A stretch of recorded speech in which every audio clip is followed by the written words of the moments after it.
She went under the wheels. How affected. Welcome to Under the Wheels. I'm Matthew. I'm Gabe.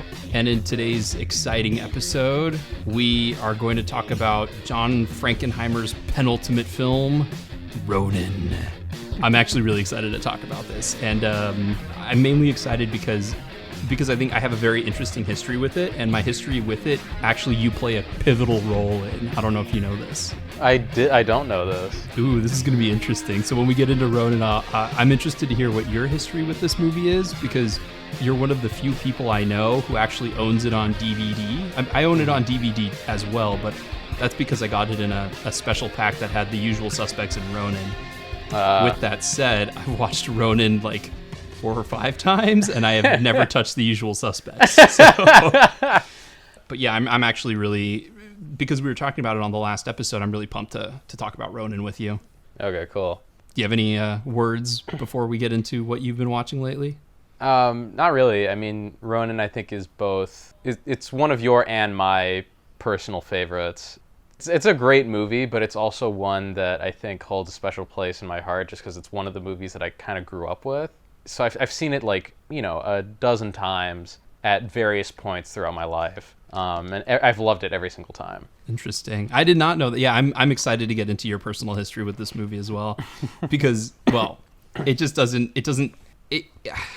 get into it in a second. I'm actually curious, the last couple of weeks, what have you been watching lately? An interesting mix of things. I watched Tombstone for the first time, and, it's pretty good. I think the best thing about that movie is just its cast, because it's got, like, so many great actors in it, and like great character actors that are just fun. The main crew is Kurt Russell, Val Kilmer, Sam Elliott, and the dude from Aliens.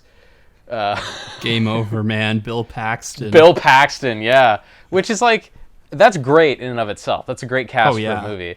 But then you got like Powers Booth, Thomas Hayden Church, freaking Stephen Lang has a pretty big role in the movie, which I didn't even recognize Stephen Lang in it. I just looked at the credits. I was like, "Holy crap, that was Stephen Lang."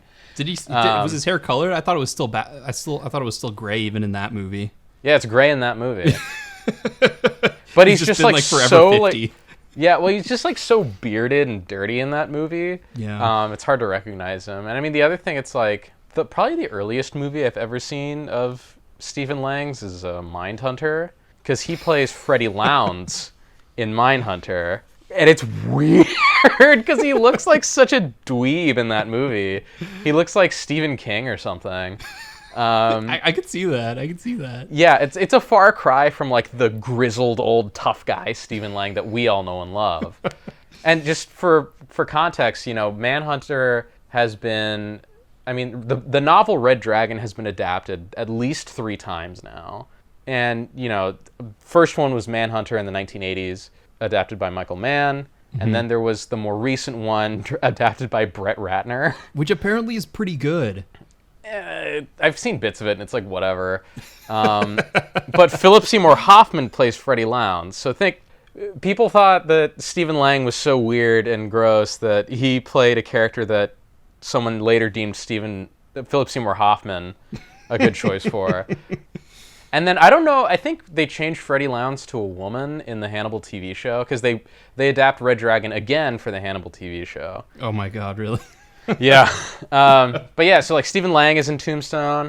Who's the guy Michael who looks Biehn. like Marlon Brando, but who's bald Oh. now, but wore hair back in the 90s. What else was he in? Titanic. Oh, Billy Zane. Billy Zane. God, I miss Billy Zane. He's got like a teeny tiny... He's basically a glorified cameo in Tombstone, but it's great. And the whole time, every second that he's on screen, I'm like, man, I wish Billy Zane was in stuff.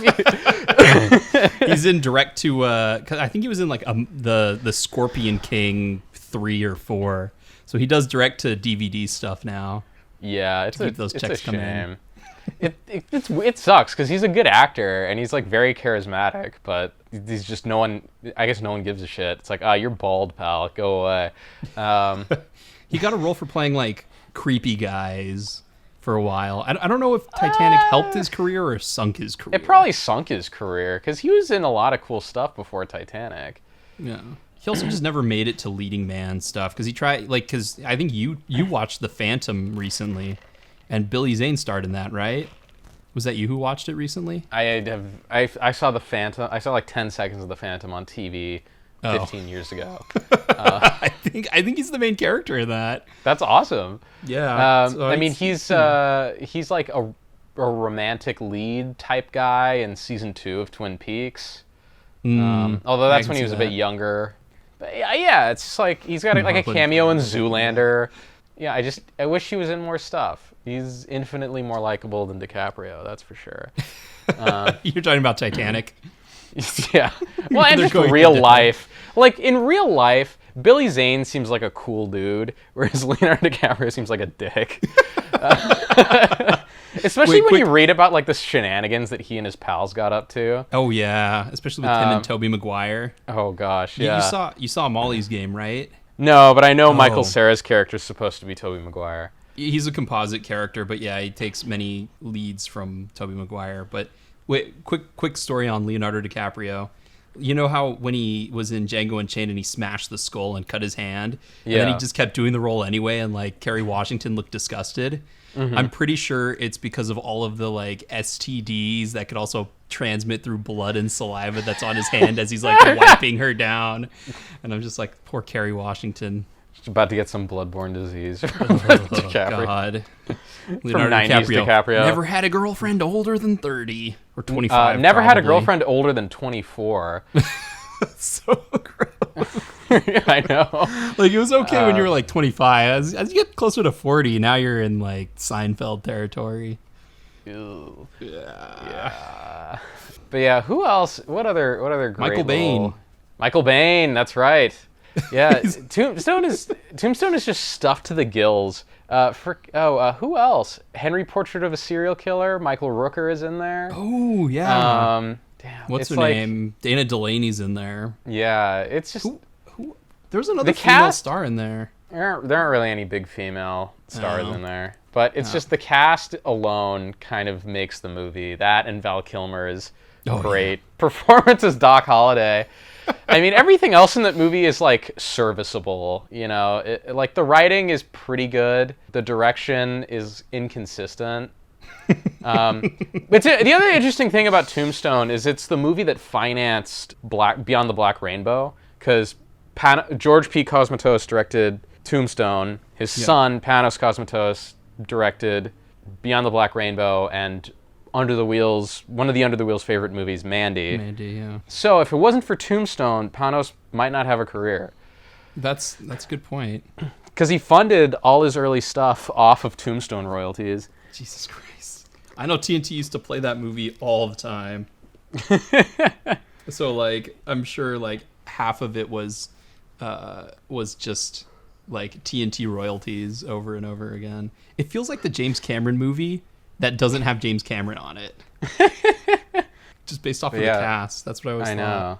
Tombstone it's good fun. I mean, you know, a lot of the best parts are just Doc Holliday interacting with everyone, because he's great. Val Kilmer's awesome. The action sequences kind of blur together a lot, especially at the end when they have Wyatt Earp's, kind of revenge ride. That's all just kind of like this montage that the movie definitely sort of falls apart over there, except for the sequence where Doc Holliday has his final showdown with Johnny Ringo. Like, that's still pretty cool. That's the thing that stood out in my mind. That's the thing I always remember. But like everything else about that last act is kind of whatever. All of the earlier stuff is great, though. That's more like character focused and just sort of building the atmosphere of the town and kind of the time that they're living in and the dynamics between all the different groups that want control of the city. So yeah, I mean, Tombstone, solid witness, a little long, a little campy, but all the performances are good, and then Val Kilmer's is exceptional. Yeah. And he is. And just it's a parade of familiar faces. So yeah. Also, this, I guess, makes Guardians of the Galaxy 2 the second movie where Michael Rooker and Kurt Russell starred together. I feel like they had to have been in another movie together. I know Tom Cruise and him were in a movie, Days of Thunder, when Michael Rooker still tried. Yeah, I know. Hey, no, I do. Tom Cruise runs and runs and runs. There was a joke about Tom Cruise running, but that's all right. For president? Well, no, I saw that. I thought that was pretty funny, even though it's I thought that was funny fake. too. It's like, yeah, this is great. The one fun fact about Tombstone, it's kind of like how everyone tells you about how in The Revenant they used all natural lighting. Mm-hmm. Doc Holliday, spoilers, when he's like on his deathbed dying of tuberculosis, I think, right? Yeah. Val Kilmer was like laying in like a bathtub filled with ice to try and get his skin the right color and his lips the right color. Oh my god. Because Val Kilmer is just that extra. I know. Freaking love Val Kilmer. I don't know if I ever want to work with him, especially now that he can't talk, but when he's good in a movie, he's fucking amazing. He really is. I mean, I'd want to bring Val Kilmer out of semi-retirement for something like a non-speaking role, or like he could like wear a mask, like a Bane mask or something. So you could have him like ADR his voice through a bunch of like cool sounding filters and stuff. Watch Dan Olsen's video on the snowman. No, I've seen that. Okay, where it's filmed from the back of his head with him doing ADR. He was also like that. Just seeing Val Kilmer in a movie like that makes me want to watch The Snowman, even though like I have no interest in it whatsoever. Especially watching it like 800 times, like Dan Olsen did. But also, Val Kilmer plays as Blunt Man in Jay and Silent Bob reboot, so it was fun seeing him in that too. Yeah. You know, he didn't say anything, but you know, it's good to see Val Kilmer back. And it actually does he kind of relates to Ronin. But anyway, go ahead and continue. Yeah, so then, interestingly enough, you know, we went on a little side bit about Red Dragon. I watched Silence of the Lambs again with my girlfriend because she loves, like, serial killer thrillers. And it's kind of like Silence of the Lambs is the serial killer thriller. It's, like, the most famous one. And I've seen the movie a few times, and, you know, it's good every time, but it's a couple things I noticed this go round that I didn't notice before is that a lot of the movie is shot from Clarice's point of view. So there's a lot of long stretches of the movie are shot from like a quote-unquote objective perspective. But then like there's a lot of scenes where she is shot objectively or like from like a, you know, like a God's eye view. Mm-hmm. But then whoever she's interacting with is shot from her point of view. Yeah. And it's very like confrontational. Which I thought was interesting because it gives you this sense of like she's a woman in a man's world. Like everyone she interacts with is men, and she's always has this feeling of being like watched or under attack in some way. And she constantly has to have her guard up, and you really feel that with the way that her dialogue scenes are photographed, which I thought was really interesting because it's like when she talks to Jack Crawford, he's kind of an authority figure that she looks up to, but like his intentions may be questionable, and you see that the way he's shot when she looks at him. And then like when she talks to Frederick Chilton or the Moth guy, they both like hit on her in really creepy and obvious ways. And like the way they're framed, her disgust is palpable. Or like when she looks at Hannibal Lecter, her kind of awe-inspiring fear of him is palpable the way he's framed. And it's so on and so on with like a lot of the people that she speaks to in the movie. And I just thought that was really interesting. And I think it plays into the larger themes of the movie because I think in a lot of ways the movie is about like the horrors committed against women by men. Yeah. Because, you know, it like Clarice, the main character, is constantly harassed, dismissed, or just kind of treated strangely by the men she interacts with, whether it's people hitting on her or like the small town cops being like, who the fuck are you coming into our town trying to help us with this murder? Like, go fuck yourself. You know, like that kind of very dismissive attitude that she gets from them. and then, escalating that, like Hannibal Lecter, who became, his whole claim to fame was, killing and devouring female college students. And then taking that even further, you have Buffalo Bill, who skins women so that he can become one. Yeah, Ted Levine. Oh, I love Ted Levine. He's great. Yeah, he's... I mean, I know, like, it's weird watching him in this and then watching him as, like, the police chief on Monk. It's funny, because I've been watching, like, I've been going through and watching Monk, like, from season 1 on, because it's extremely nostalgic for me. But I've also, you could even say it's weird seeing Ted Levine in Silence of the Lambs and then immediately watching him in Heat, because it's the same sort of, like, shock. But, I mean, Ted Levine, he still played weird roles, because he was in, he has that memorable cameo in Shutter Island. I haven't seen Shutter Island. Oh, he's in it, and he has a very memorable cameo in it. Well, that's cool. Yeah. I mean, I think... He's great. I mean, Anthony Hopkins, all the performances in the movie are really good, Anthony Hopkins being the most famous for obvious reasons. Right. But I think the most interesting performance is probably Ted Levine. Yeah. Just because he has to go so far out for his character, whereas, Hannibal Lecter he's like cool and creepy and disturbing and gross and all that shit.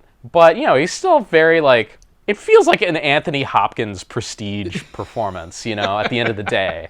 Yeah, he brings the level. It's, I think, the mix of, like, creepiness and charisma, which is why Hopkins won, whereas Levine is just kind of, like, creepy. Yeah, well, it's also just, like, I mean, Thomas Harris is obviously very well read on a lot of this stuff because it's the subject of almost everything he's written. Right. But, I mean, the way Hannibal Lecter's written in his books, from my understanding, and the way he's written in these movies, he is like this fantastical, larger-than-life character. He's disgusting and horrifying, but also charismatic and charming and all these different things. Whereas, like, Buffalo Bill is a real serial killer. He's this creepy, bizarre weirdo that is more in line, I think, with what you would find in real life. And the way he talks is great, and his lines are just so quotable. Because it's like, Clarice finds his house and is like, yeah, did you know Francine such and such, whatever her name is? And he's like, she's some kind of great big fat person. She was a big girl, yes. Your impressions kill me. I was actually wondering how you're going to do Levine's impression, and I was not disappointed. It's actually surprisingly good, because he's got a difficult voice to emulate. It's a weird voice that he puts on, but it fits his character perfectly. And I think that's why, like, I think the other reason he didn't get much awards attention is because he's not in much of the movie. He's not. Neither is Hopkins. Hopkins isn't a surprisingly large amount of the movie. He's got way more screen time than Buffalo Bill. I think he has, 15 minutes? I don't know. But it's a decent chunk. Yeah. And he's got a lot of lines. Like, when he's on screen, he is constantly talking. Yeah, and when he's on screen, he's always the focus. Yes, exactly.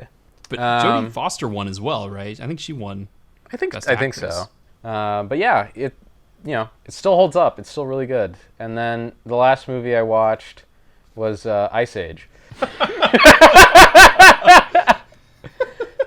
Which, like, it's a fun kids movie. I loved it when I was really little and I saw it. And, like, it's still enjoyable. What I was paying attention to a lot this time around was, it's interesting kind of the cinematic language of animation versus live action, where I think in a lot of classical animation very clearly takes place in a two-dimensional space. The frame doesn't move much, A. And B, it's not moving... You're talking moving to the wrong person about this.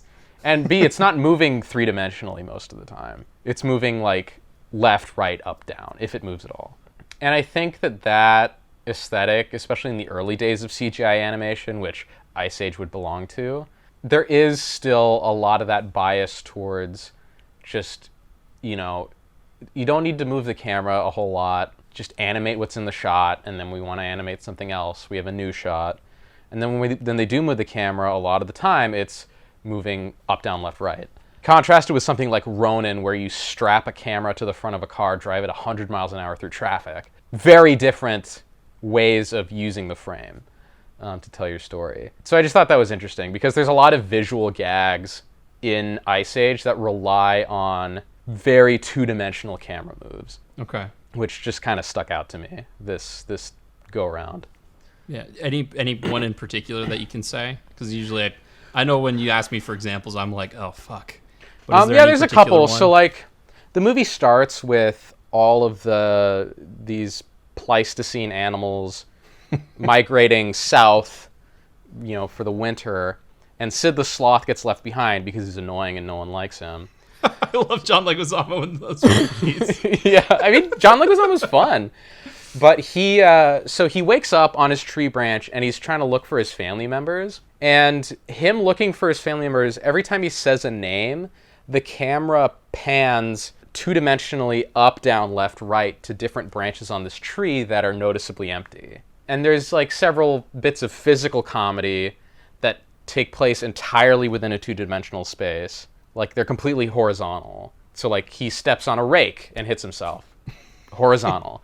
Right. He falls down. He tries to climb up a cliff and ends up falling down, hitting his head on a bunch of things. All that's horizontal. Or vertical. Or vertical.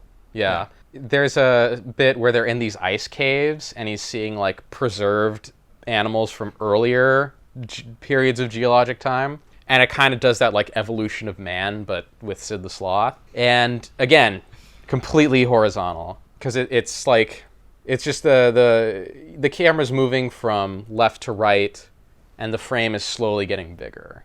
Mm-hmm. Technically there is some pulling out that's going on, but the visual nature of the gag is two-dimensional. Gotcha. You're seeing more of a 2D image as the shot progresses. So I was just thinking about that and other animated movies I've seen, especially from this era, and kind of how they compare to traditional film in the way they use space and the way they move the frame or don't move the frame. Yeah, I mean, if I had to make an argument, which I'm going to, the only thing, like, because a lot of and I'm going to use Disney because Disney was the king in the early 90s, they started experimenting with, like back in the 40s, they had the multi-plane camera, so the camera could move through Z-space a little bit. Yeah. And then when they switched to digital, they started using deep canvas technology, which is why, I don't know if you remember Tarzan at all, but Tarzan had all of those, like, three sequences where Tarzan's, like skateboarding on vines, basically. Yeah, and he's coming forward and stuff. But I think the computing power at that time, in order to generate realistic 3D environments to do Z-space movement, probably wasn't where it could be, as far as, like, having the environments be fully featured and then moving through Z-space. I mean, and what I'm saying is, obviously there's going to be exceptions, because right, because even in Ice Age there's stuff. Yeah, even in Ice Age there is stuff that is closer to traditional film. It's just in it's the minority of the shots in the movie, because there is some good 3D, like, three-dimensional movement. But I mean, if you want to talk about exceptions, I think probably the clearest one, Richard Williams, maybe the greatest technical animator of all time, his whole shtick was drawing three-dimensional camera movement. Mm-hmm. I'm actually he'd been doing that. I was going to reference him, yeah. Yeah, I mean, and he'd been doing that since, like, the 60s, I want to say? 60s, 70s? I mean, obviously, Who Framed Roger Rabbit and the Thief and the Cobbler? The Thief and the Cobbler being his two kind of greatest performances as an animator. So, I mean, obviously, he is the big glaring exception to all this, but right. I'm speaking more, like, what is the majority of animation doing?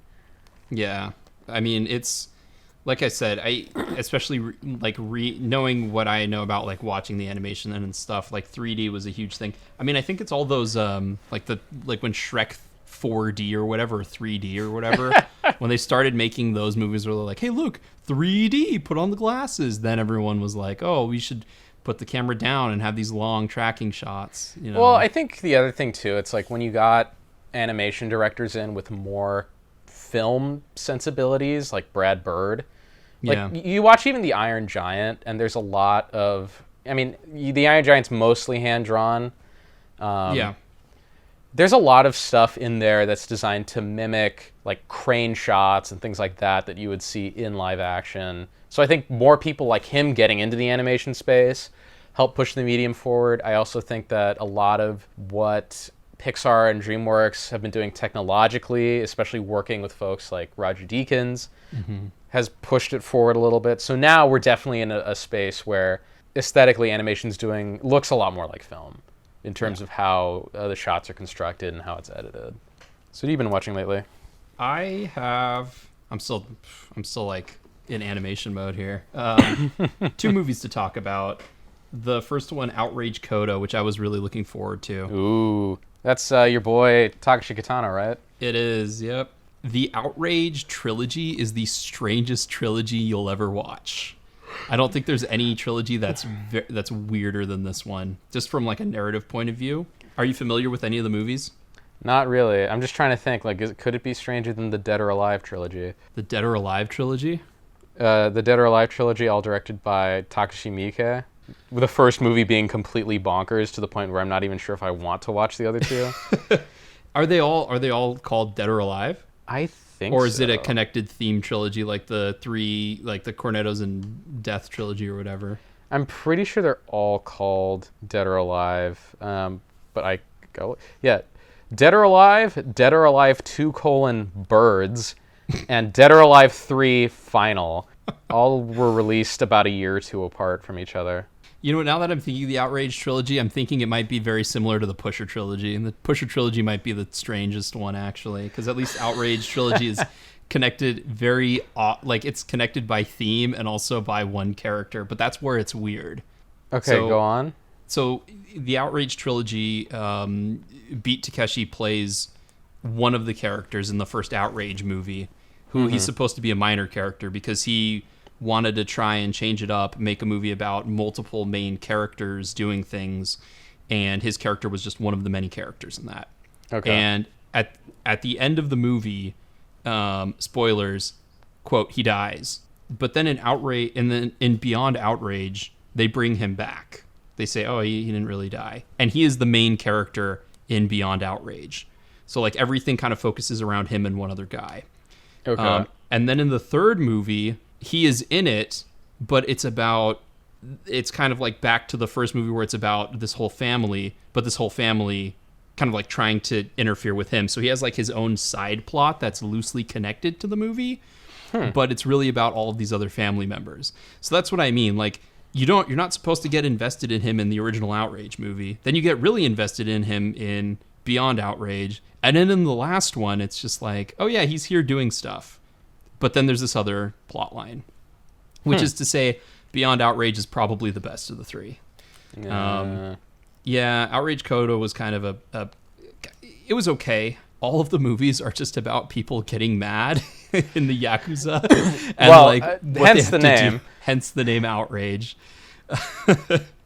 And like people getting revenge and stuff. And it's okay, but it's not nearly as good as Sonatine or Hanabi. Yeah. And if you haven't seen any Beat Takeshi movies, that's where you should start, I think. Those are his best. But it was fun. They're almost lazy in how they're done, these 3 movies, because it's a lot of like, you can tell these guys are Yakuza because they're wearing black suits. You can tell these guys are punk Yakuza because they're wearing Hawaiian shirts. Everyone drives black cars. Everyone's in really nice office buildings. These people are mad. Fingers need to be cut off for honor purposes. It just kind of assumes you know these beats and kind of goes forward. So, but it still has his style of like really slow shots, really long takes. It's if you've never seen a movie of his, I definitely recommend watching either Sonatine or Hanabi because it's just different, and that's what I like about it. Yeah. And then the other movie I watched aside from a lot of Monk, the other movie I watched was The Killers, the 1946 Robert Sidomak movie with Burt Lancaster. Oh, based on the incredibly anticlimactic short story by Ernest Hemingway? Yes, which I've never read. I don't want I've to read it. I mean, I've read it. I like Hemingway's style, and his use of verbiage is always cool. Mm-hmm. But the biggest issue with a lot of his stuff is that it just has no plot and goes nowhere. So you can actually help me on this. I heard that. Have you seen the movie? Mm-mm. Okay, so the movie starts with the Swede. I don't know if that's his name in the book, but The boxer, yeah, the boxer. He gets gunned down by two killers, and then the movie proceeds to follow an insurance salesman in kind of like a Citizen Kane style. He goes to this place, gets a little bit of information, goes to this place, gets more information, goes to this place, gets more information, and then thinks he solved the crime, puts his life on the line, yada yada yada. I heard that the book is just the flashbacks of like when the Swede, after he loses his match because his right arm is busted and he can't fight anymore, to like getting invested in like with some gangsters, and then going to prison, coming out. There's one more job he has to do. They do the job, but then he thinks that he's going to be. Tell me if I'm spoiling too much. No. I'm never gonna see this movie, so. You should watch it. Really? Yes, you should watch it. I won't tell you any of the present day stuff because that stuff I hear is different. But then like they do the big heist at the hat factory, and then he gets double crossed. And then this is nothing like the short story at all. Oh God, then you should watch the movie. Okay. But I hear because I'll read the short story sometime. No, here's in true to Hemingway. Yes. Here's the entire plot of the short story. So, two hitmen walk into a lunchroom, order something that's not on the menu. Then one of them goes to the kitchen and ties up the cooks, and they have a conversation where they reveal that they're here to kill a Swedish boxer for a friend, quote unquote. Because everything with Hemingway is implied and never stated outright. The Swedish boxer never shows up, and so the two hitmen leave. Then one of the cooks goes to a boarding house where the Swedish boxer is staying and warns him. And the Swedish boxer then says, like, don't worry about it. There's nothing that can be done, really. And then the cook decides to leave town. And that's it?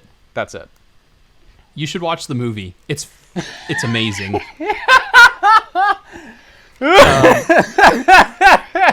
I feel so bad now. But you should watch the movie because it was... You know how like everyone loves the deep focus shots in Citizen Kane? Yeah.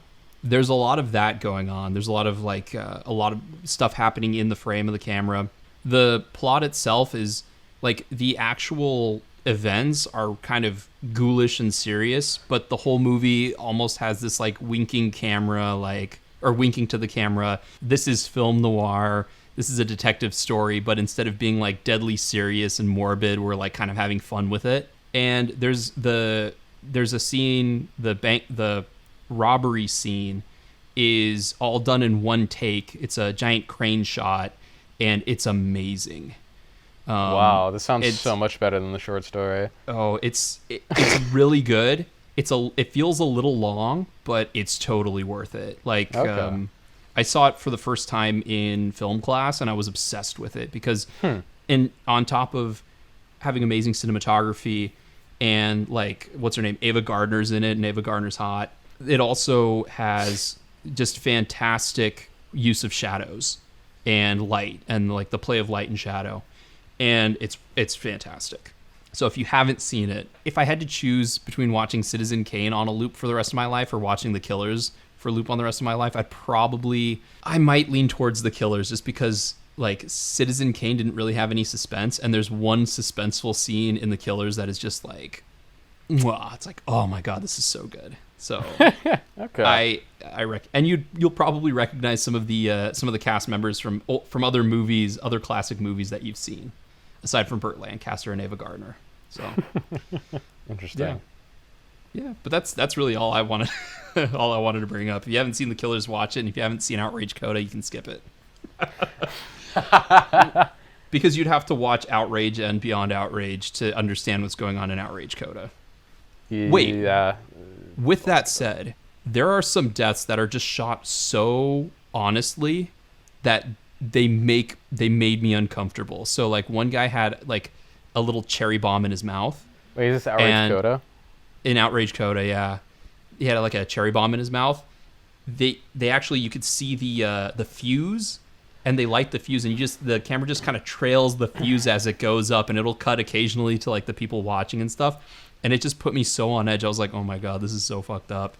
And a guy shoots himself in the head in one scene as well, and it's just like so matter of fact that you're just like, what the fuck? It's really it's really intense. Like the intense scenes are really good, and you know the Japanese Yakuza stuff is really interesting as well. But you know, yeah. So let's talk about something I'm really excited to talk about. Yes. Let's talk about Ronin. Yes. Do you want to start, or do you want me to? Go ahead. Okay. So when I first saw Ronin, I enjoyed it, and then I met you. I personally like David Mamet's writing. Like a lot of people, I think some of his lines of dialogue, I like them because they're really corny. And they're corny, but sound so badass at the same time. In Heist, there's a line, everybody likes money. That's why they call it money. And it's like, all right, that's fine. And I found out that he wrote this. So anytime you get like a playwright who's really good with dialogue writing a script, the dialogue is always excellent. So that's one of the things I like about it. I also was kind of like intrigued by it because of like I heard that they had really good car chase scenes, and I was like, all right, we'll see. But then also because I'm just a really big fan of like medieval Japanese culture and history, and so a movie called Ronin, I was like, what the fuck is a bunch of Americans and Europeans doing in a movie called Ronin? So that's what brought me to start watching it. And then I talked to you, and you just absolutely love this movie. Yes, I do. And your love of the movie made me go back and rewatch it.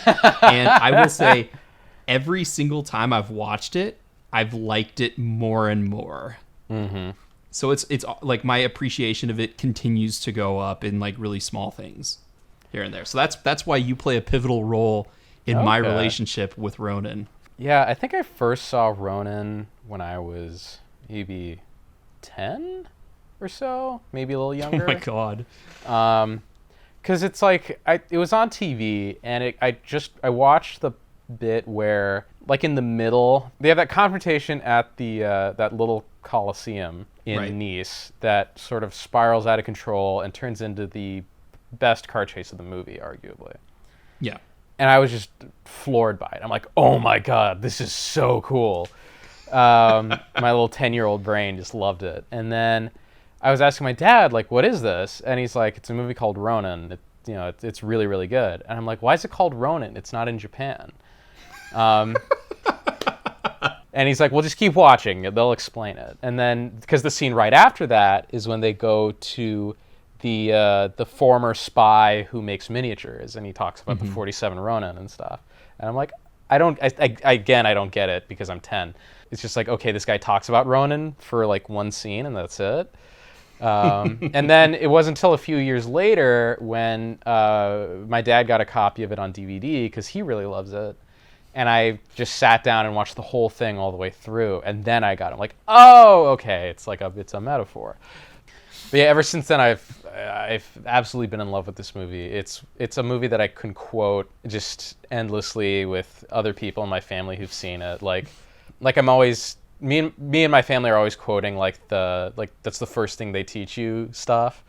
Mm-hmm. You know, it's like, if there's any doubt, there is no doubt. There's no doubt. That's the first thing they teach you. And then it's like blah blah blah. I don't remember. That's the second thing they teach you. My favorite is one of my favorites is who was that? I went to high school with him. Yeah.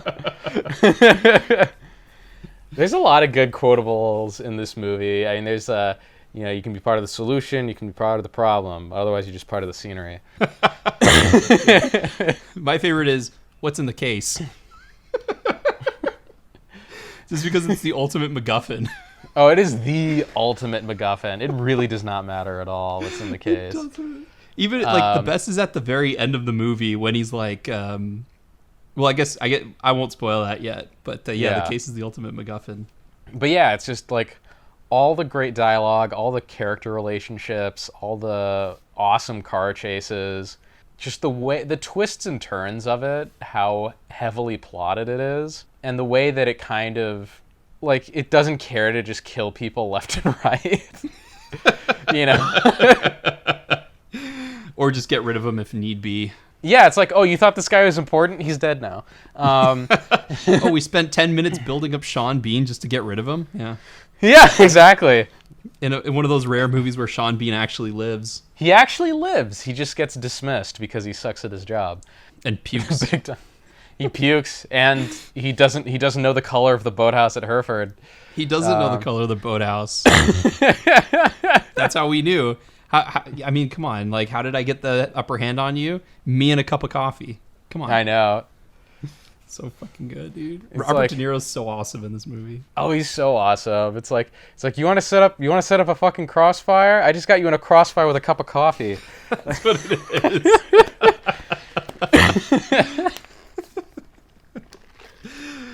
A man in a wheelchair. I mean, it's also like, because I saw it when I was so young, it was the first movie I had ever seen with Jean Reno, Jonathan Pryce, or Stellan Skarsgård. Yeah. So it was my introduction to all three of those guys. This movie's got a stacked cast. Very stacked cast. I had already, seen Robert De Niro and Sean Bean and other stuff because I had seen Lord of the Rings. And, I'd seen Lord of the Rings. Meet the Fockers. Yeah, like Meet the Parents or something like that. So it's like I knew those. I knew who those two were. But yeah, thank God for the Irishman, man. Jesus Christ. But yeah, man, Ronin. I've liked that movie a good portion of my life, and it still holds up as being fucking awesome. Oh yeah. Also, I didn't. There's like that. There's a weird noise they play every time that, especially every time Seamus shows up.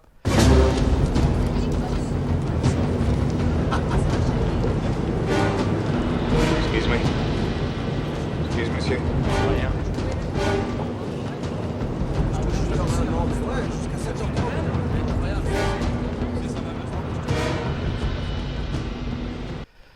Where I can't imitate it, but it's like a non-musical audio cue that I think was really popular in the 90s. I'll see if I can find audio of it.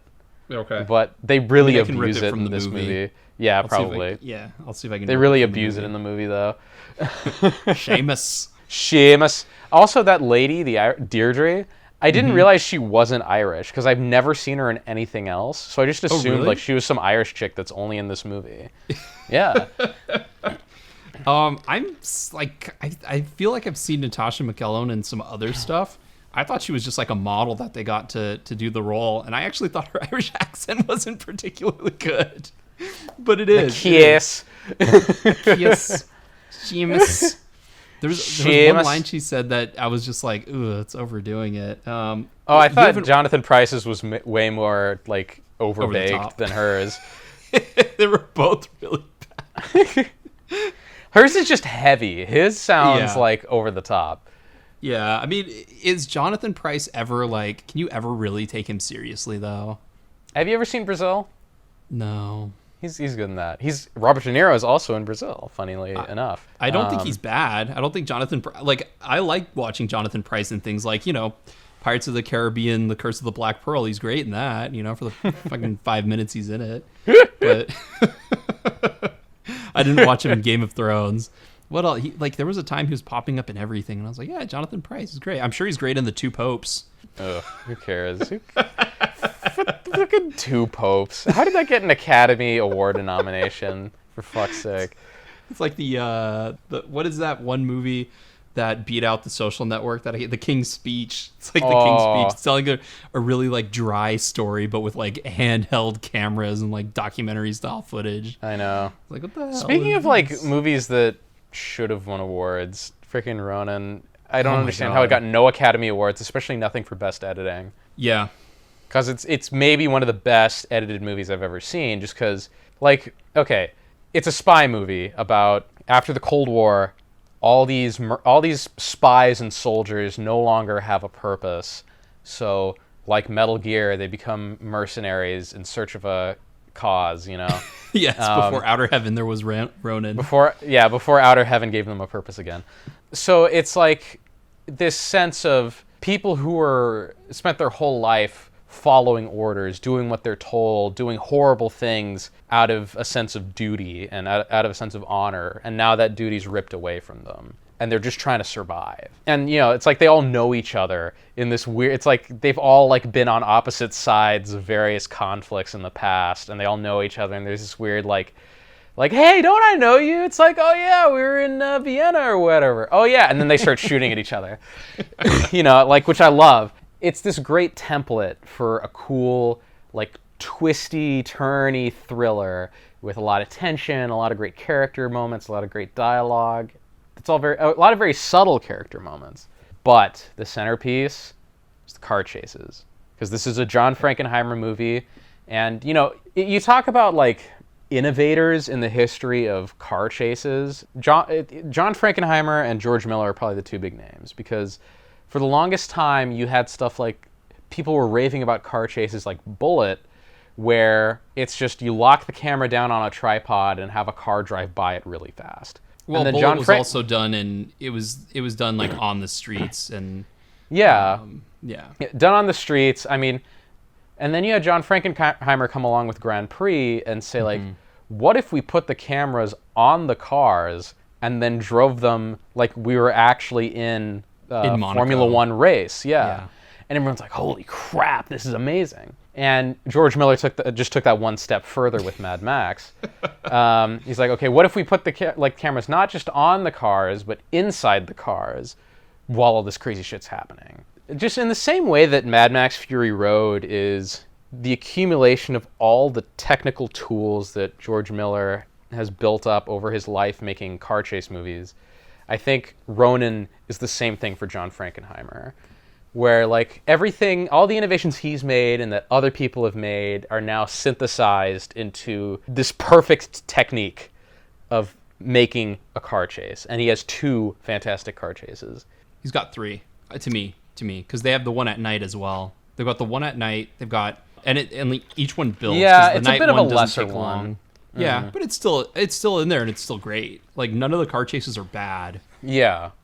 And one of them even starts like they have no music just to show you like how amazing the car chase is. And then they build in the music at the end. So they have a whole section of one that they could just lift out of the movie. But they kept it in because they're like, no, this is that good.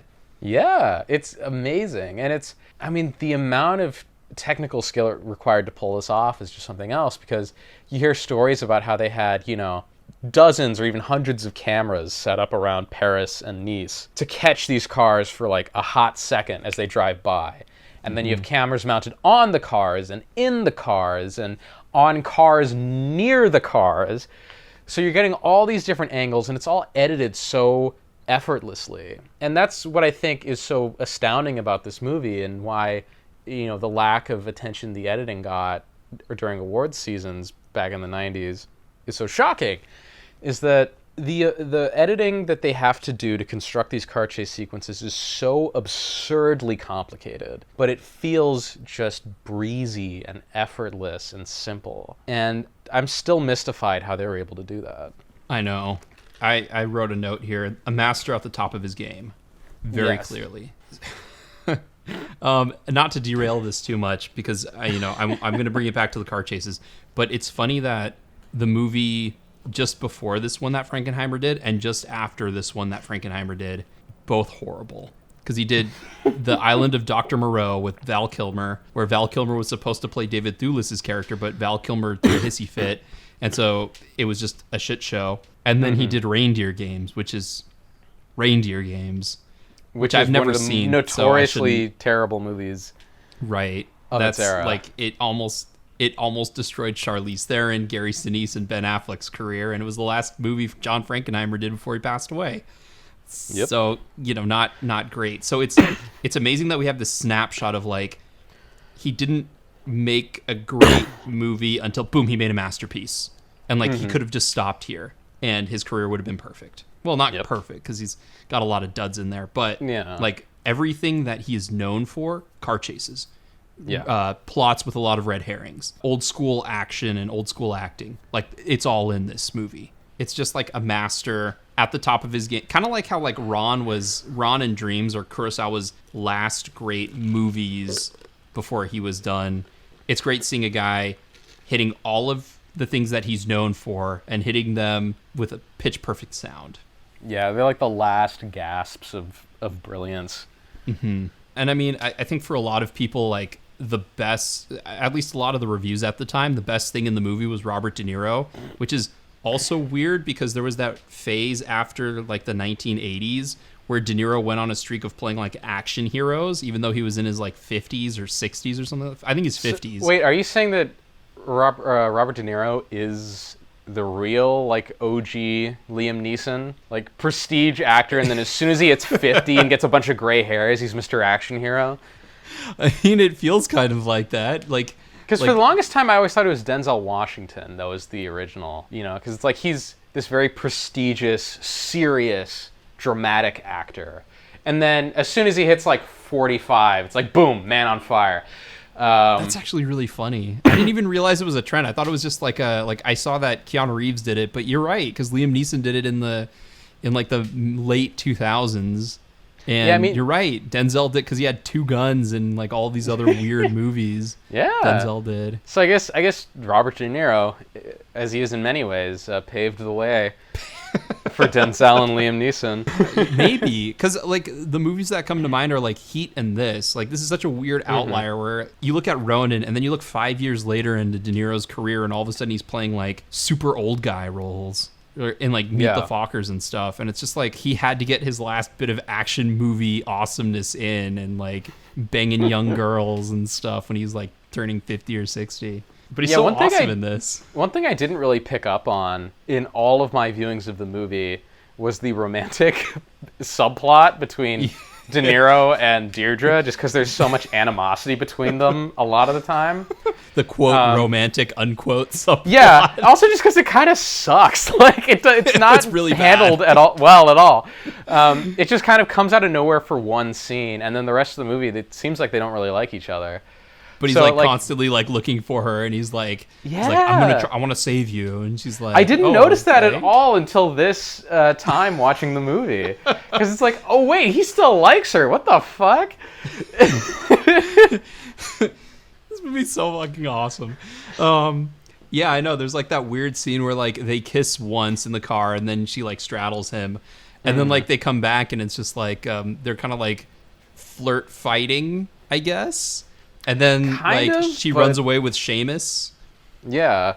And then but then he like tries to fucking kill her. Wait, he tries, because I remember like De Niro runs up to her and he's got the gun and everything. He's like, "Get out of here!" No. Before that, Jean Reno De Niro's chasing them. Renault shoots the tire out from under their car. Their car flips off a bridge, and they're both like badly wounded. And then Jean Reno and Robert De Niro just start shooting at their car until it blows up.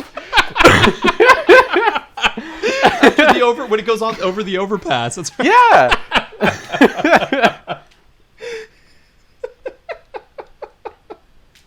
Oh, that's right. Yeah. It's poorly baked in, but then again, David Mamet's not exactly known for his. He doesn't strike me as the romantic type.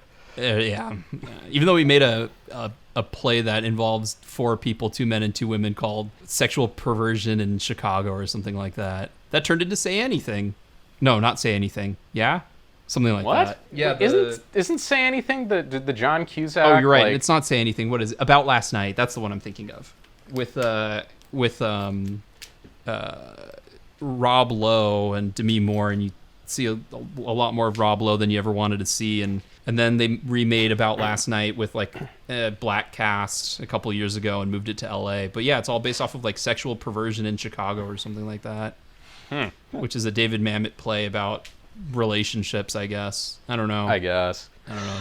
David Mamet's a weird guy, and the reason we bring him up is because he basically rewrote. I want to say he rewrote like the entire script. I don't know if that's true. I've heard stuff along those lines that his rewrites were pretty major. Yeah, I think he rewrote a lot of the, like, I'm going to go out on a limb and say the most memorable lines in the movie do not belong to J.D. Zayek, who came up with the story. I'm going to guess that the majority of the memorable lines came from David Mamet. I would venture as much. How much Mamet exposure do you have? Like, were you an ardent watcher of The Unit? No, I mean, I have a decent amount of Mamet exposure. Like, one of my favorite movies is The Untouchables, which is another David Mamet script. Yeah. I mean, I'm familiar with his way of writing dialogue, where like at its worst, it's this incredibly self-indulgent like thing where people repeat the same words over and over again with different inflections to mean different things, and it's just his way of going like, "Oh, look how cool I am." But at its best, he does write great dialogue. I've seen, the famous "coffee is for people who close" monologue from Glengarry Glen Ross. And, a handful of other things that he's written or gotten his hands on in some way, shape, or form. And he's also got that... I've seen the commercial for his masterclass thing. Yes. And... Bibbidi-bobbidi-boo. That's one of the... I mean, I always had this image of David Mamet in my head talking a certain way. And I was very happy to see that advertisement because he sounds exactly like I imagined how he would speak. Like on our last podcast, I was talking about how, when I was a kid, I used to like idolize Jackie Robinson, and then I was so disappointed when I heard his voice because he sounds like a total weenie. And then David Mamet sounds exactly like how I imagined David Mamet would sound. He's like, all I need is a sheet of paper and a pen. And I'm going to write some dialogue, and it's going to take place in one room with 2 chairs, and that's all I need. And I'm like, oh, yes, this is definitely the guy who wrote Glengarry Glen Ross. A story needs to have a beginning, middle, and end, preferably in that, not necessarily in that order, which is what Jean-Luc Godard said, but that's why French films are so fucking boring. I know. But, like, his dialogue a lot of times can be really good, but it sometimes has this tendency to, like, trend into just gobbledygook garbage, where it's like, hey, you said you wanted to talk to me. No, I said I wanted to speak with you. Oh, so are we talking or are we speaking? It's like, go fuck yourself! What a waste of words! For me, a lot of, like, if I were gonna, like, mock his dialogue at its worst, it's... Hey, we came here to talk about the thing. The thing? Yeah, the thing. What thing? That thing over there. Over there? Yeah, that thing over there. I'm looking at the thing over there. Is that what we're talking about? Yeah, we're talking about that thing over there. Like, that's like David Mamet dialogue at its worst. And I think that's what a lot of people get from when they watch, especially, like, the movies that he directs. Like, sorry to derail this. I'm bringing it back to Ronin, don't worry. But, like, the movies that he directs, when they talk in the Mamet speak, it's like, they're like, that thing over there, that thing, the thing, that thing, where it's like, people don't talk like that. No, they don't. That doesn't sound very good. And like Val Kilmer's even said in Spartan, he's like, why did Mamet use all of my bad takes? He used all the worst takes.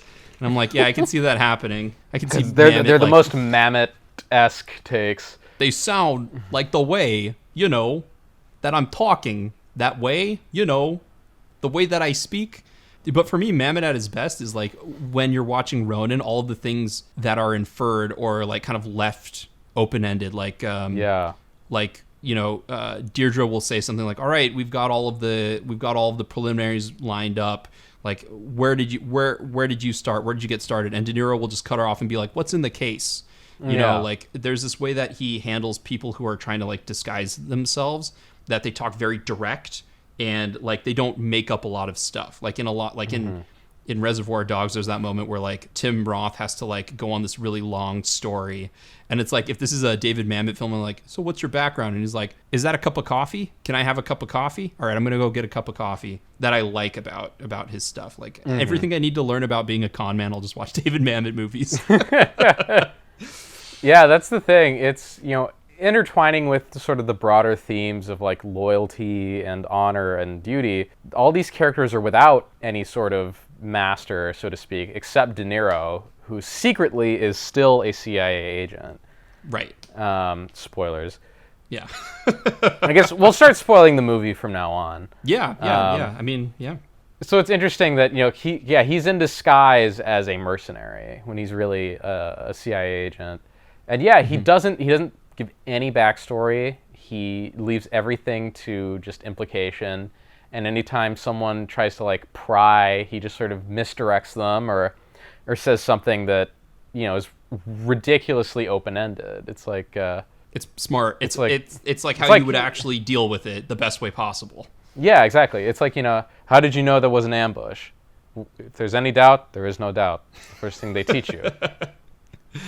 It's like, the first thing who teaches you? What's the second thing they teach you? Or no, it's like, who taught you that? I don't remember. It's the second thing they teach you. Under the bridge, by the river. How did you know it was an ambush? Whenever there's any doubt, there is no doubt. That's the first thing they teach you. Who taught you? I don't remember. That's the second thing they teach you. And to that note, I love the way that, like, out of all of the characters, I think the person you learn the least about, but you know them, but you have a feeling for the most about, is Vincent, right? Yeah. Because we never actually get into his backstory. Like, who does he work for? Why does he work for them? I just kind of assumed he was a mercenary. He was like, yeah, you have no idea at all. and that's one of the things I love about this script is, like you were talking about, the editing is fantastic. I also love that the movie does a lot of show not tell, one, and expands out the universe, like expands out information, but still keeps it incredibly sparse. Yeah. Because like you, in the beginning of the movie, you have no idea what's going on. And the movie doesn't tell you that all of these people are here to talk about a heist that they have to do in order to get the suitcase. So that, all of this stuff is like, it's revealed in a very clean way and very slowly and economically. Like, just enough information that you need to know. Well, and it's also the secret to building a world larger than your movie is through implication, right? You give something small, a small line or detail that casts a large shadow. And that shadow is the larger world behind it that that the audience can kind of imagine. And this movie's very good at that. Because it's like, there is this whole underground world of spies and soldiers and governments and terrorists and criminals and shady deals and all this stuff that is, it's only ever hinted at. You never quite see it. You just see glimpses of it. But it's enough glimpses that in your mind you can build it for yourself. And I think that makes it a lot more interesting than trying to like show too much or explain too much. Because then you risk like losing people or disappointing people or just kind of bogging down your movie. It's the opposite of a Nolan film. Here's a infographic of the entire underworld that we will spend the next 20 minutes dissecting. See, this Russian ice skater, she's actually related to this other Russian guy who's going to come in later. Vincent actually knows them, but we can't really talk too much about it. All right, we'll explain it to you anyway. Like, this is literally like the movie of, we're giving you just enough. I mean, even when De Niro reveals at the end, it's one line and it's done. Like, you don't, it's just like, she said, I still work for, I'm still it's just one line. What does he say? Like, I'm still part of the farm? Or no, he something says, he finds Deirdre at the concert venue or whatever, and he's like, "Go on, get out of here." And she's like, "It's like, forget about the kiss, come with me." And he says, "No, I'm not. I don't give a fuck about the case. I'm here for Seamus. I'm here for your boss. I never left." And then she's just like, "Huh?" Right. And then he's like, "Get out of here." Yeah. It's just like, it's amazing because like I always remember that line, and it's one line, and I don't remember the line, but I remember that piece of information. It's and just how so fast and so direct and simple. Oh, it's so great. It's so smart. I know, and I think that's also like why it has that kind of an impact where you're like, whoa, just because it's this very intense moment, and he just very quickly says, I don't care about the case. I'm not here for the case. I'm here for your boss. And she's like, what? I'm here for Seamus. I never left. It's like, I was never a mercenary. I'm with the CIA. Because like it implies so much, just that small handful of words. And it explains so much as well. It explains his entire character and how he kind of behaves throughout the story. Mm-hmm. And all of the little things that don't quite make sense if he's supposed to be a mercenary, like how he finds his buddy who can track phones outside that restaurant, it's like, even though he told him that he's left. I know. Well, I think it's part of the game, Yeah. How do I get to the mill? What is the mailbox? How do I get to the post office? It's like, oh, hey, how did you know I speak English? Oh, you got an English newspaper. I was like, oh my God, he's Monk. Like, oh my God, there's so much. Let's talk about Vincent. Let's shift gears. Let's talk about Vincent, because there's a lot to talk about in this movie. So there's Vincent, there's Stellan Skarsgård, who, like, coming off of Good Will Hunting, or I guess they were the same year. It's like Good Will Hunting, he was like this like weird mathematical genius who hits on women using math logic. And then like he goes to like basically like Robert De Niro, like a younger version of Robert De Niro, but for the KGB and Germany in this. Yep. And it's just like, man, Stellan Skarsgård's incredible, and like continues his streak of playing like really weird guys, weird and kind of creepy guys. Because I wonder if he is a weird and creepy guy in real life. Maybe. Yeah, because there's that whole interlude where he tries to sell the case to that Russian, and the Russian guy has like this weirdly pursed face, and he drinks espresso out of the world's tiniest cup. Which I always remember as being hilarious. And then, they go to that park, and Stellan Skarsgård is going to shoot a kid to show like how little he gives a fuck about human life. And the guy's like, whoa, like, calm down. And then they had that standoff, and then Skarsgård just blows the guy's brains out. He's like, I don't even know her, but I was ready to kill her. I don't like you. Imagine what I'd be willing to do. And he's got like that really like soft but sinister voice with those glasses, because he looks like he's doing all the technology stuff, and you're like, oh, he's got fast reflexes, but he's really looks like a complete nerd with like his watch, even though his watch is like a super expensive watch, which by the way, the watch game in this movie is fantastic, but he's got that watch that looks like a nerdy watch, but it's actually like a very expensive like Gucci style watch, even though it looks like a calculator watch. And he ends up being like the most lethal and deadly of them all, aside from freaking Robert De Niro. Yep. God, this movie's so awesome. All right, I'm sorry. But yeah, unless you want to talk more about good old what's his name? Gregor. Yeah, Gregor. We can talk about Vincent for a bit. We can talk about Vincent. So I wasn't super familiar with Jean Reno. I've seen him in, I think, The Da Vinci Code, and then I had watched this, and I was like, oh man, he's cool because he's a good guy. Oh, it's nice seeing him as a good guy, because I think most of what I watched him in, he was a bad guy. Yeah. But he's awesome in this, and I know one of the main things that makes the movie work is the fact that like De Niro and Jean Reno don't know each other as characters when the movie starts, but then by the end, you really buy that they're like good friends. Yeah. And that's one of the things that made the movie work. And it's also one of the best things about the movie. Yeah, I mean, it's... Arguably.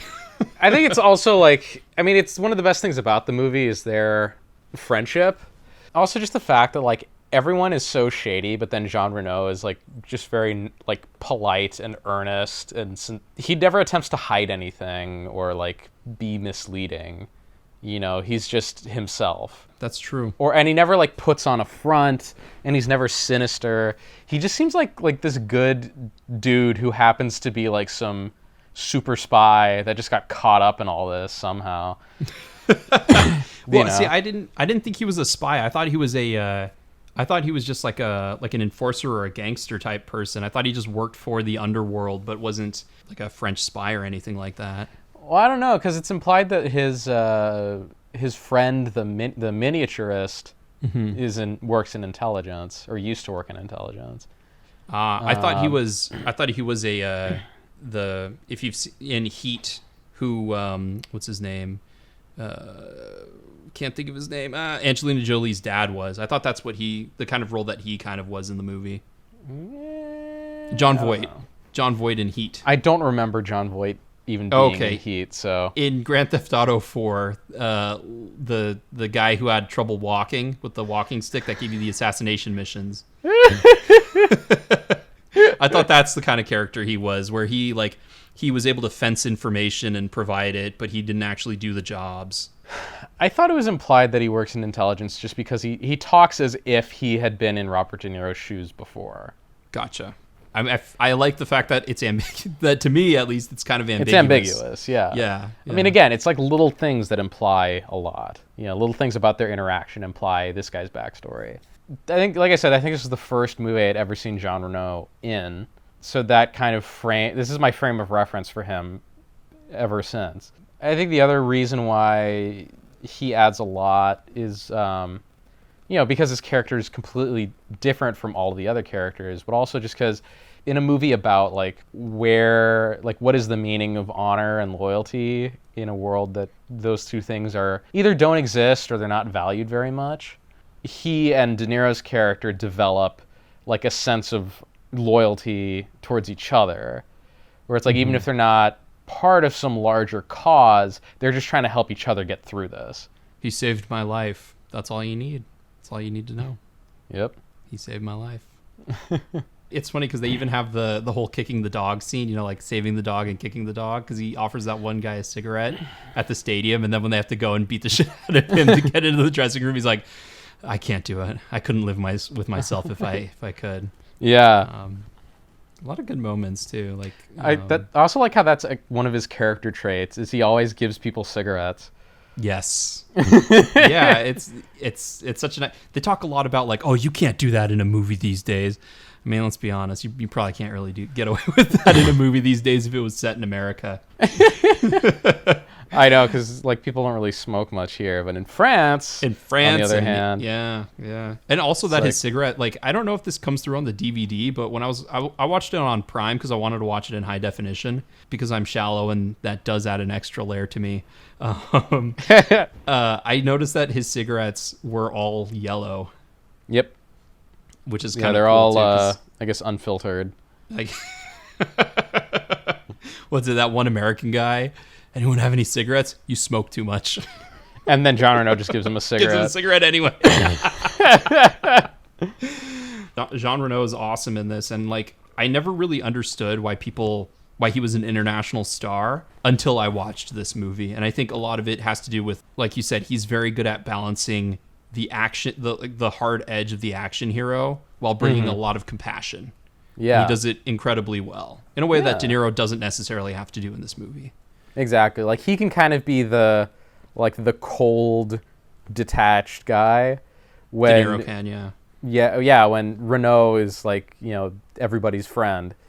Yeah, as they say, the quote heart of the movie, unquote. I don't know if that's true in this case, but he is. I mean, it kind of is, yeah. If we're gonna use studio speak. The one other thing I like a lot about this movie, and Christopher Nolan will also back me up on this, is the fact that it doesn't look like they used a lot of special effects. They used a lot of visual effects. They didn't use a lot of visual effects. Obviously, they wouldn't have to at the time because computers to replace stuff wasn't as big in 1998 as it is now. Even so, like, this goes to the car chases. This goes to like the sort of grainy footage throughout the movie. Like, this movie feels, and it also even goes to, like, we were talking about Roman Holiday and how it felt like it was just a giant tourist video. Like, it kind of has the real feel of shooting on location, like taking advantage of all the production value of that, but also the realism of a somewhat action director really knowing how to use his environments well. Because I think like the movie just has a very tactile feel. Like, everything feels incredibly realistic, gritty, textured, everything like that. And part of it is like the cinematography is amazing. Even like the overuse of wide angle lenses in close-ups, like, it's very jarring and it makes everyone's eyes look super round. But I do love that everything feels like it was realistically done. All of the action feels authentic as opposed to like fake or force, like a movie. Yeah, I mean, I was reading some stuff about John Frankenheimer's kind of thinking going into this movie, and he said that he wanted the movie to stylistically be like hyper realistic, like more realistic than realism. Yeah, he tried to strip away anything that would call attention to the movie being a movie, and just try to bring it as close as possible to that feeling of like you are looking at the world with your naked eye, which I think is why there's a lot of wide angle lenses. I think everything is 18 to 35 millimeters on this movie.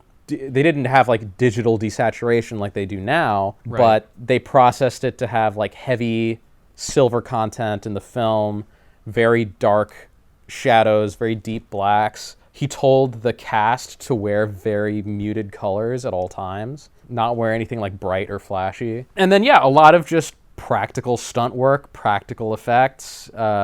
Everything that could be real was real, or everything that could be physical was physical. I mean, all the Right. car chases were 100% real. They got, French Formula One drivers driving a lot of those cars. Oh, cool. I didn't know And that. and then all of the actors in the movie took performance driving courses before filming so that they could do at least a little bit of that stuff as well. I have a feeling this movie has like one of the best audio commentary tracks of any movie. Like I've listened to Probably. parts of it, and he talks about how it's a nightmare to shoot conversation scenes like at the beginning where they had like all 5 of the people. But I think he like you were saying, all of that stuff that he talks about, it's weird because this movie feels like it was done in a way like on the cheap and when people had availability in their slots in some ways. But no, they like because it just feels so easy. Though. Yeah, they did. Yeah, he makes it look surprisingly easy. Did. He But makes that's why he's so good.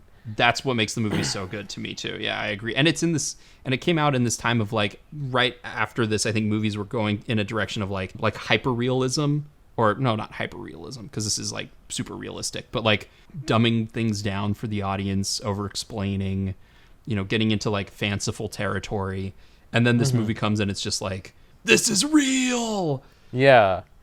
And I mean, like we talked about on the last podcast with respect to Sean Baker, realism is at the end of the day a style. Yes. And this movie is very stylized in that style. It commits wholeheartedly to this feeling of, obviously it's a movie, so it's fantasy, and there is things that are unrealistic and implausible. Like, guns with suppressors are not actually that quiet. The fake case blowing up that close to our heroes would kill them.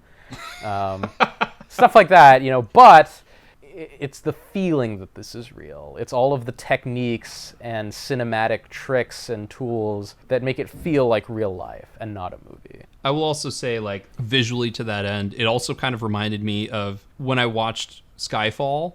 And obviously Skyfall, they use a lot of CG. And it's not very realistic. And, every camera angle was, delicately chosen. But the one thing I liked about Skyfall is it felt like everything was operating on all cylinders. And I should say every department was, because like the locations looked great in Skyfall. The actors did a great job. The cinematography was amazing. The editing was great. But also the visuals on the screen, like the fashion, the locations and everything like that. It was like, oh man, everything is like high up there. And I kind of got like weirdly halfway through this movie, like I was like, you know what?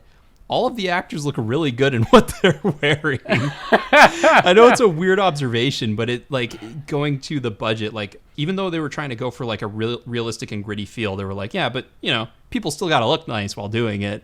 And so I kind of like appreciated that aspect of like, oh, well, just because the movie has to be real, it doesn't mean we can't, indulge and make Robert De Niro look like a suave action hero with his freaking leather jacket of invincibility and freaking, and how like what the characters wear throughout the movie, like they actually took the time to make sure that it looked good on camera and that they, that it was functional, but also something they would realistically wear in the situations they were wearing it. Yeah, hey, and again, it's didn't cold. call attention to itself. No, just not at kind of- all.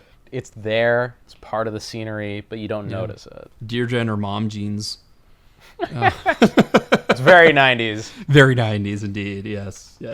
But yeah, like the fact that they shot on location and everything like that, and to do those chase scenes like on location in those areas is pretty incredible to me. Yeah. Well, I'm sure that's a huge chunk of the budget went to shutting down chunks of Nice and Paris. Oh my god.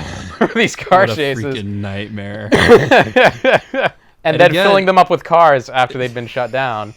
Because they're constantly weaving through traffic and all this shit. Like a couple of times I counted the cars because I was like, all right, logistically, how tough would this be? And like some of the time it was like, oh, there's only 2 cars here.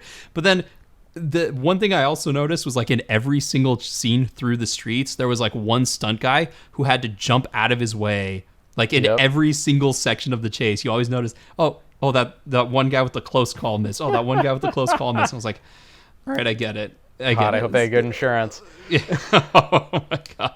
Well, I'm sure like the cars are like really far away from them, but it adds to the feel. But I was like, how many times can you really do this and get away with it? You know, apparently a lot. Apparently a lot. Yeah. I mean, it's the other thing too is just especially in the big car chase about 2/3 of the way through the movie. That one is so long and complicated and has so many moving parts. And also, like, it's got an entire sequence where, you know, both cars are chasing each other against traffic. And I'm just sitting here thinking, it's like, it blows my mind that Deirdre is probably a better driver than, like, Dominic Toretto.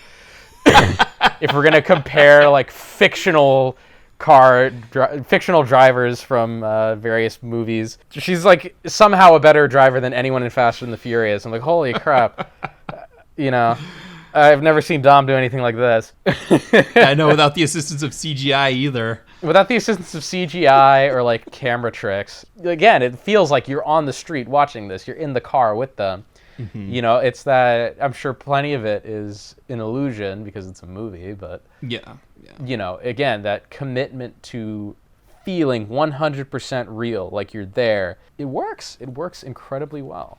I'll tell you one of the nice touches that helps that is the fact that they kept flashing their blinkers. Yes. Like that, I was watching it and I was like, all right, that helps a lot. And I don't know if it was stunt cues as well, because a lot of the time, anytime a car would spin out and hit another car, I was like, all right, that's a stunt driver. But barring that, there were a lot of times where I was like, oh my God, this feels like they literally didn't tell anyone and just did it.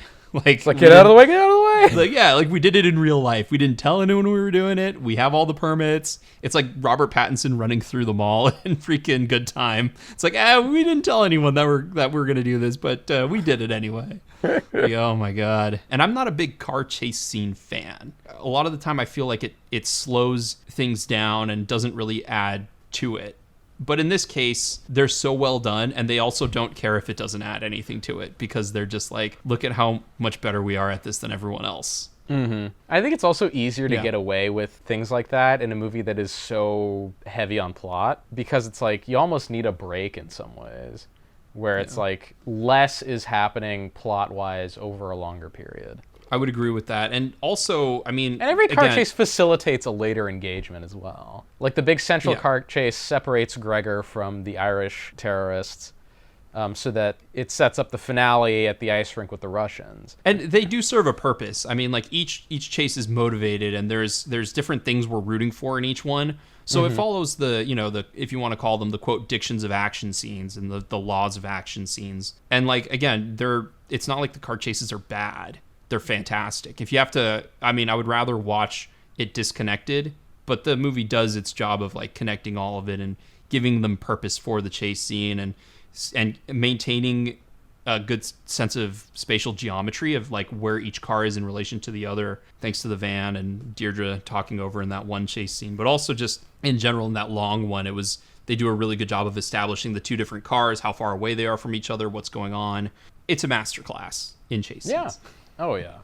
Well, there's some other stuff I want to talk about, but is there anything else you can think of right now? I'm trying to think, like, what's the itinerary of a good chase scene in terms of, like, the list of shots you need to have or the list of camera setups? Because it's like you have your cameras on the side of the road to observe the chase from afar and establish where the cars are or where they're going. You have camera mounted on the car, so you have that, like, it's like the speed cam, you know, it's like, oh, you're in the car, you're driving, you're going really fast. You have the backward-facing camera inside the car to get reactions. Right. Then you have cameras in other cars. Well, they have the side cars, yeah. The side cameras, and then cameras in other cars that are usually mobiles. While in a car, you can look at the cars participating in the chase. Right. They had a couple of aerial shots. Yeah, a couple aerial shots, and then it's just really good editing.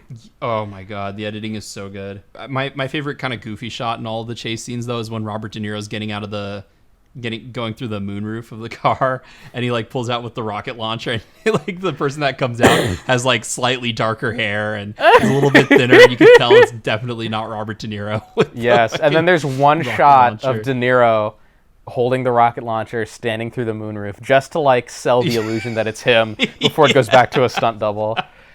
Yeah, it's so funny. Like that's that's hilarious. I love that. They also did some good. They had a couple of good establishing shots using zoom lenses as well, including one really wonky one where it just like zoomed into this out of focus thing, like late in the movie. Do you remember that one?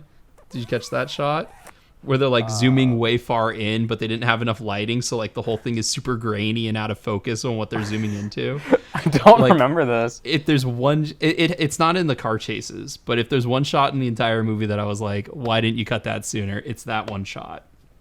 Otherwise, all of the zoom shots in this movie are fucking fantastic. I just wanted to get that in there because we were talking about Barry Lyndon and zooms the other day, and I was like, there's so many like really good uses of zoom lenses, and like this movie has like 5 or 6 excellent zoom shots, including one shot that looks like a zoom, but it's actually like a push in, and it's just kind of like really janky. And I was like, oh yeah, I guess you could run the camera all the way up there and push it in there. Yeah. But I just appreciate how ruthless the movie is towards its characters. Yeah. Like I said, it helps the thrilling atmosphere and suspense that people just get killed left and right without any like preamble. Like there's that whole sequence at the end where Gregor is trying to sell the case to the Russian mob, and he's holding the ice dancer hostage, and he's like, you let me go or I kill, your lady friend. And he's counting down, and the Russian mobster just does not blink, know. And then 10 seconds. Gregor's like, what? And then just gets shot in the head, like, oh my God. Yeah. And it's so matter of fact. And then the ice dancer just gets blasted in front of all these people. And I felt so bad for her because she did nothing. She's just some ice skater. Just gets murked. And then the 2 Russian gangsters are leaving in the crowd. And then Seamus just shows up and blows them away. Or like the 2 people chasing Gregor in the Coliseum, like they meet very untimely and quick ends. Oh yeah, and they also just murder a bunch of people for no reason, or to cause a scene so they can escape. And then they get whacked pretty, in short order. Yeah. Well, even you're watching the movie and you're like, all right, well, our hero is like, De Niro takes that one bullet that's off of a ricochet, which was fucking awesome. I know. You're kind of like nervous, like, oh my God, are they gonna cap Vincent here? And they don't. But De Niro takes the bullet, and then at the end of the movie, they're standing around, and Vincent takes like 3 or 4 shots to the chest. Oh yeah, like, Vincent's holy like shit. Coming up behind Seamus to apprehend him. Seamus just turns around and blasts him like 3 times and runs off. And you're like, oh, holy crap! Yeah, you're like, oh my God, no, not Vincent. But of course, and again, it's so quick and so matter of fact. Like you're like, oh no. I know, and I will say, part of me was sad that De Niro didn't like stop and was like, "Are you okay?" Or anything like that. Like De Niro just fucking bolts after Seamus after that, and I was like, "Oh." But then Jean Reno comes back to save the day. Oh my God! Yeah, you want to talk about like gritty? Like all of a sudden, De Niro takes a bullet right through the freaking shoulder, and like I had forgotten how it ended. Because I was like, oh my God, I knew that, spoilers, that De Niro lived and Vincent lived, and they have that great exchange in the cafe, but I was like, wait, who kills Seamus? Does Deirdre come back and kill him? And like, nope, it's the bromance all the way. Somehow Vincent freaking crawled on his hands and knees bleeding. I'm leaking. And he like gets up onto the rafters to shoot Seamus and save De Niro, and you're like, nice. All right. Yeah, it's awesome. Fuck yeah. Huh? You said something. I said she's not. No, I was just saying it's back. Awesome. I know. It is awesome. But then at the end, they're like that. I'm gonna say that's a patented Mamet moment where he's like, "What? You said something." Like, what? No one said anything. But yeah, that ending is fantastic. Oh yeah, and he's like, so what was in the case? And then De Niro's like, I don't remember.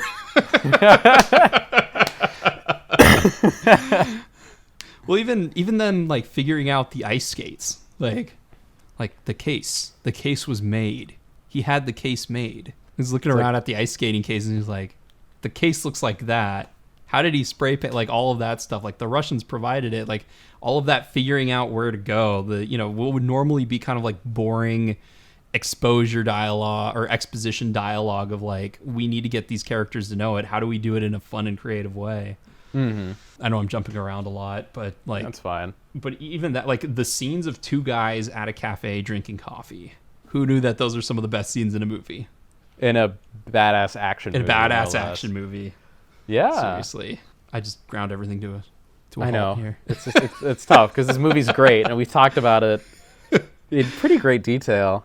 I know. I think the other thing is we I'm usually jumping around a lot. Well, I think the other thing is like we always drift off topic to other movies, but I feel like we've stuck on Ronin exclusively throughout our conversation, which has therefore made it shorter.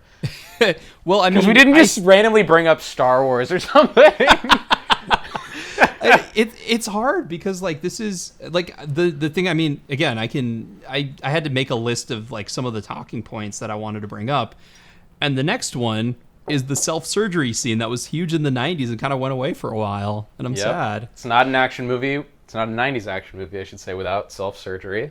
I know. Oh my god. And this one was awesome. It's like because it's like it's the right amount of in your face, but not like trying to be over the top with how like gruesome it is, and also not trying to be over the top about how cool De Niro is. You know, it's not like this.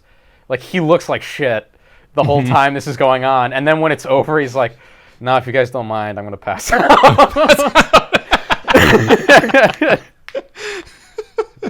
When I had rewatched it a couple like earlier, I had rewatched it, and that scene stood out because like that's naturally the scene where we summarize why are they called why is the movie called Ronin. The self-surgery scene, for those of you who have not seen the movie, is at the house of a former spy who makes miniatures, and he's working on a set of the 47 Ronin, which is used as kind of a framing device to elaborate on the themes of the movie. Which we could explicitly state, but it's better to watch it because like everything else, a lot of the inference in the movie you get. Like with the surgery scene when Vincent loses the bullet and he doesn't get a firm grip on it, and it's just because the sound and his face. The movie lets the acting tell the story in such a small scene. It's like he needs to get a bullet, but they go into insane detail and like shows like, all right, now take the scalpel. All right, now cut above the thing, and you're looking at it in the mirror, and you're just like, oh fuck, as he's like doing this thing, and he's cutting it, and it's like, all right, now get the wedges and pull it. And I'm, you know what, man? To De Niro's credit, like that shit looked painful as fuck. Oh yeah, like I'm surprised he didn't get like something to clamp down on, and no booze. Well, because he has to talk through it. He has to guide them. Yep. Although you'd think that would help a little bit to dull the pain, but he's like, nope. I know, he's like, it's like, I need to be clear for this. I also like that what in the car ride over when they're going over there, he's just like holding it as like, how are you doing? And he's like, I'm leaking. Like all of the like the way they're talking is just awesome in the movie. And also just like both characters have their own dialogue with the miniaturist, Jean-Pierre.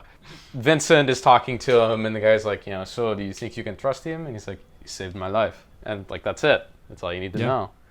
And then, later on, he goes on about the 47 Ronin and sort of the meaning of honor and loyalty and living for a purpose that's greater than just yourself. And then I always love that bit where he's like, there's another part of the story which you may not like so much. And he talks about how after they get revenge on, the lord who betrayed their master, they all commit suicide. Yep. And then, he goes back to his desk to start painting one of these figures, and De Niro's like, what did you call that? Seppu what?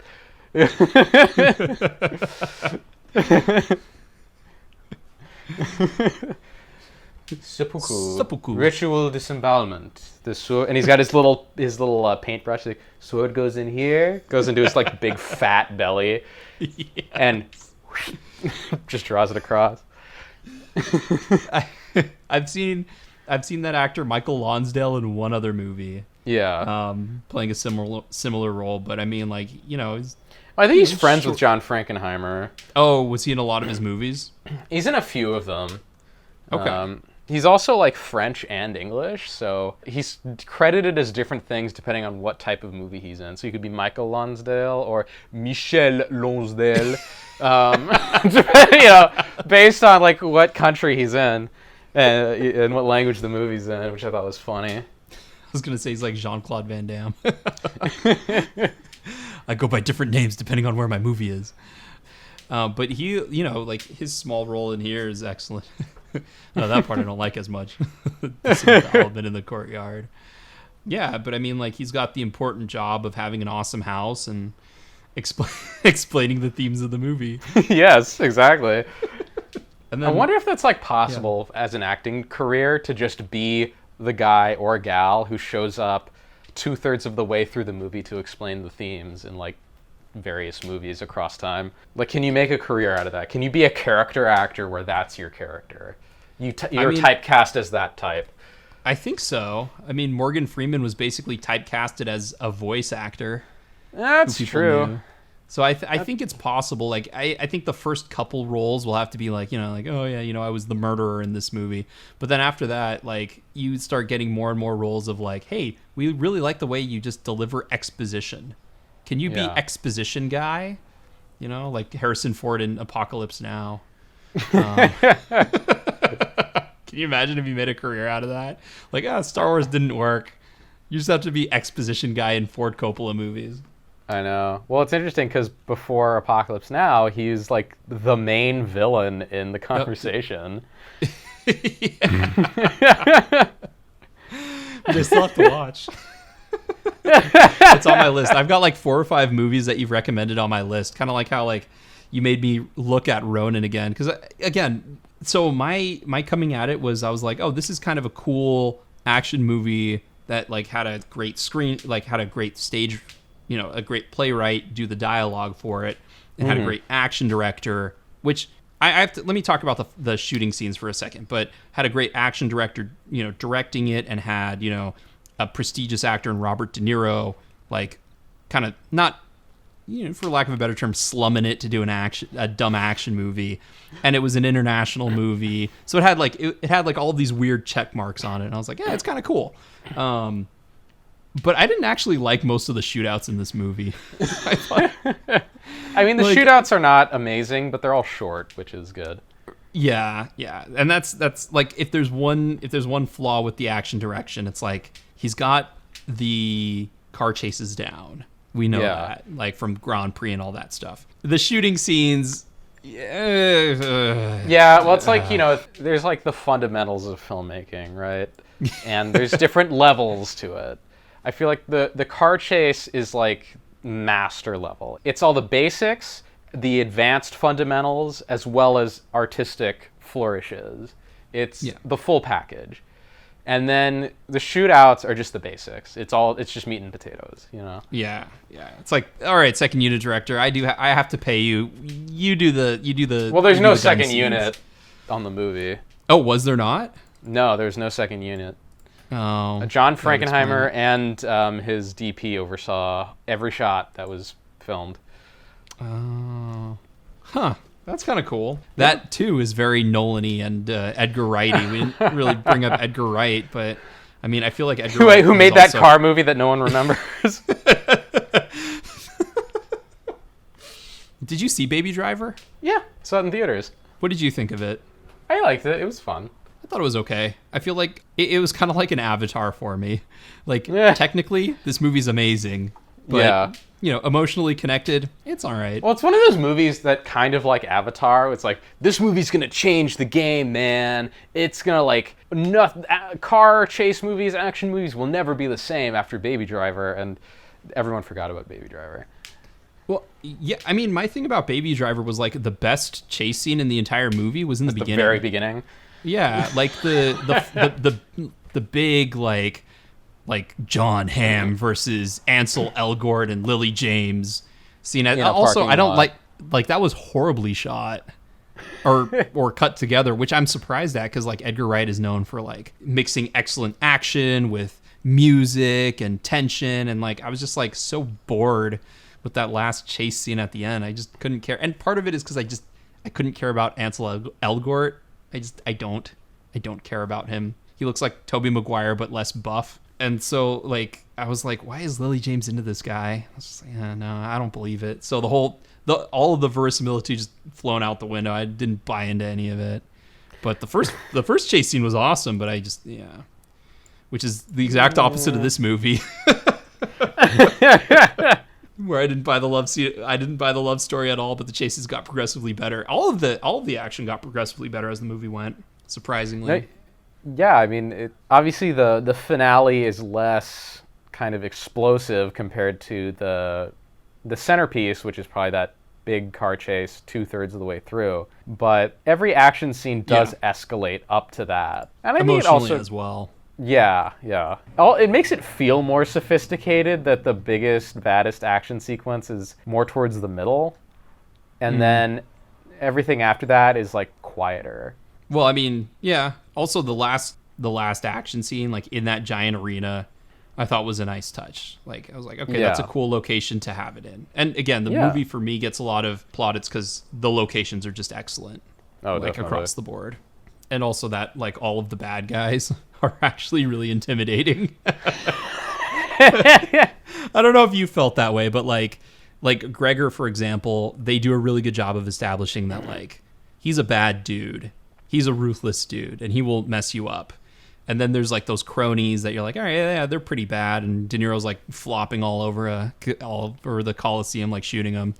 But then, like, the Russians are ruthless, and Seamus is, like, unnervingly ruthless as, like, the more extreme version of the IRA. And you're like, oh my god, who could he's be an more extremist who's too extreme for the IRA. The IRA, yes, it was like a bad movie cliche, but it worked. I mean, you get a guy who's a good actor and a prestigious actor. I get, right? I'm assuming Jonathan Pryce is a pretty prestigious actor, even at that time. I'm making an assumption here. But, like, you get him to deliver it. It's like, I don't know. I know he was in Die Another Day. No, not Die Another Day. Tomorrow Never Dies. I thought it was You Only Live Twice. No, Jonathan Pryce was in... He might have been, but I know that he was the bad guy in Tomorrow Never Dies. Oh, okay. Like, never mind then. It is Tomorrow Never Dies. Okay, yeah. With Terry Hatcher, where Terry Hatcher was his wife, and you're like, this is weird. I don't know if I believe that. And Michelle Yeoh's in it, too. Like, huh. James Bond movies were very weird in the 90s. Like, Pierce Brosnan's James Bond movies are very campy, but also very fun and weird. For the most part. Yeah. Not Die Another Day is still cringe. The movie where they were like, oh, maybe we can spin off Halle Berry's character into her own series of movies. And then they're like, no, we're just going to reboot Bond completely because Pierce Brosnan's best action days are behind him and we need something new. Yeah, Die Another Day was pretty... Even though that's, like, my first introduction to Rosamund Pike, who's kind of, like, she's also had a very strange career, to say the least. Yeah, it's just... 23-year-old Rosamund Pike with 58-year-old Pierce Brosnan.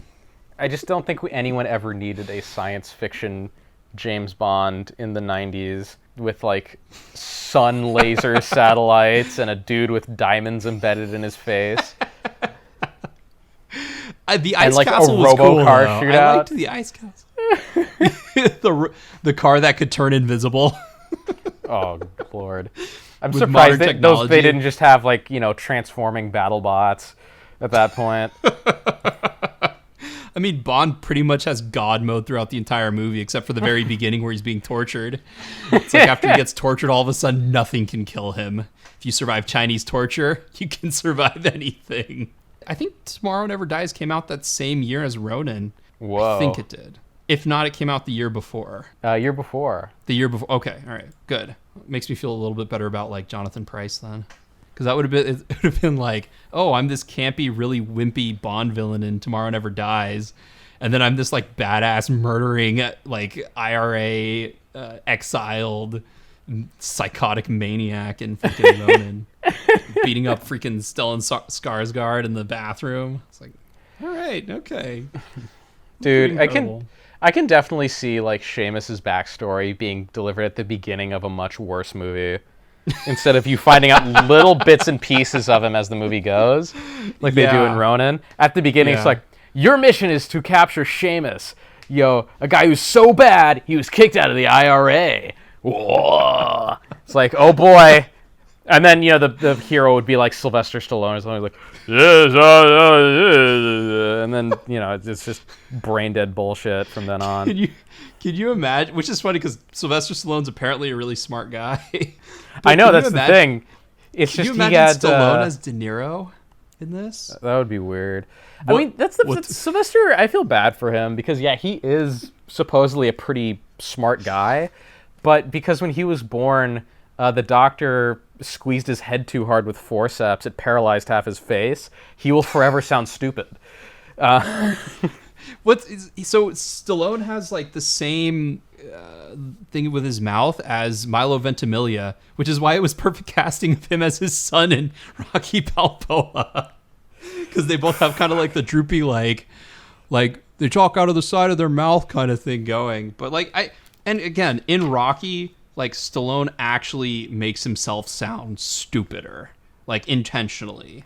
Because he's got like horrible CTE cauliflower brain. Yeah, exactly. And Rocky in general is just not a smart guy, so he's going around and he's like, he kind of talks at a slower pace, and he kind of doesn't know how English works, and he's from Philadelphia. By any of our fans from Philadelphia, but the problem is Stallone took that and he could have been in more sophisticated roles, but then he was in Rambo. And he never, I guess the most, sophisticated role he took was in Tango and Cash, when he's like, Rambo was a pussy, and he's, wearing these glasses, even though he's, the size of, 5 men, and he's super buff. And there's just, a disconnect there. And if you've never seen Tango and Cash, it is quite a trip. But that's what I would imagine Stallone as Sam in this movie would be. By the way, I love how none of the characters have last names. Yeah, I don't think any of them have last names now that I think about it.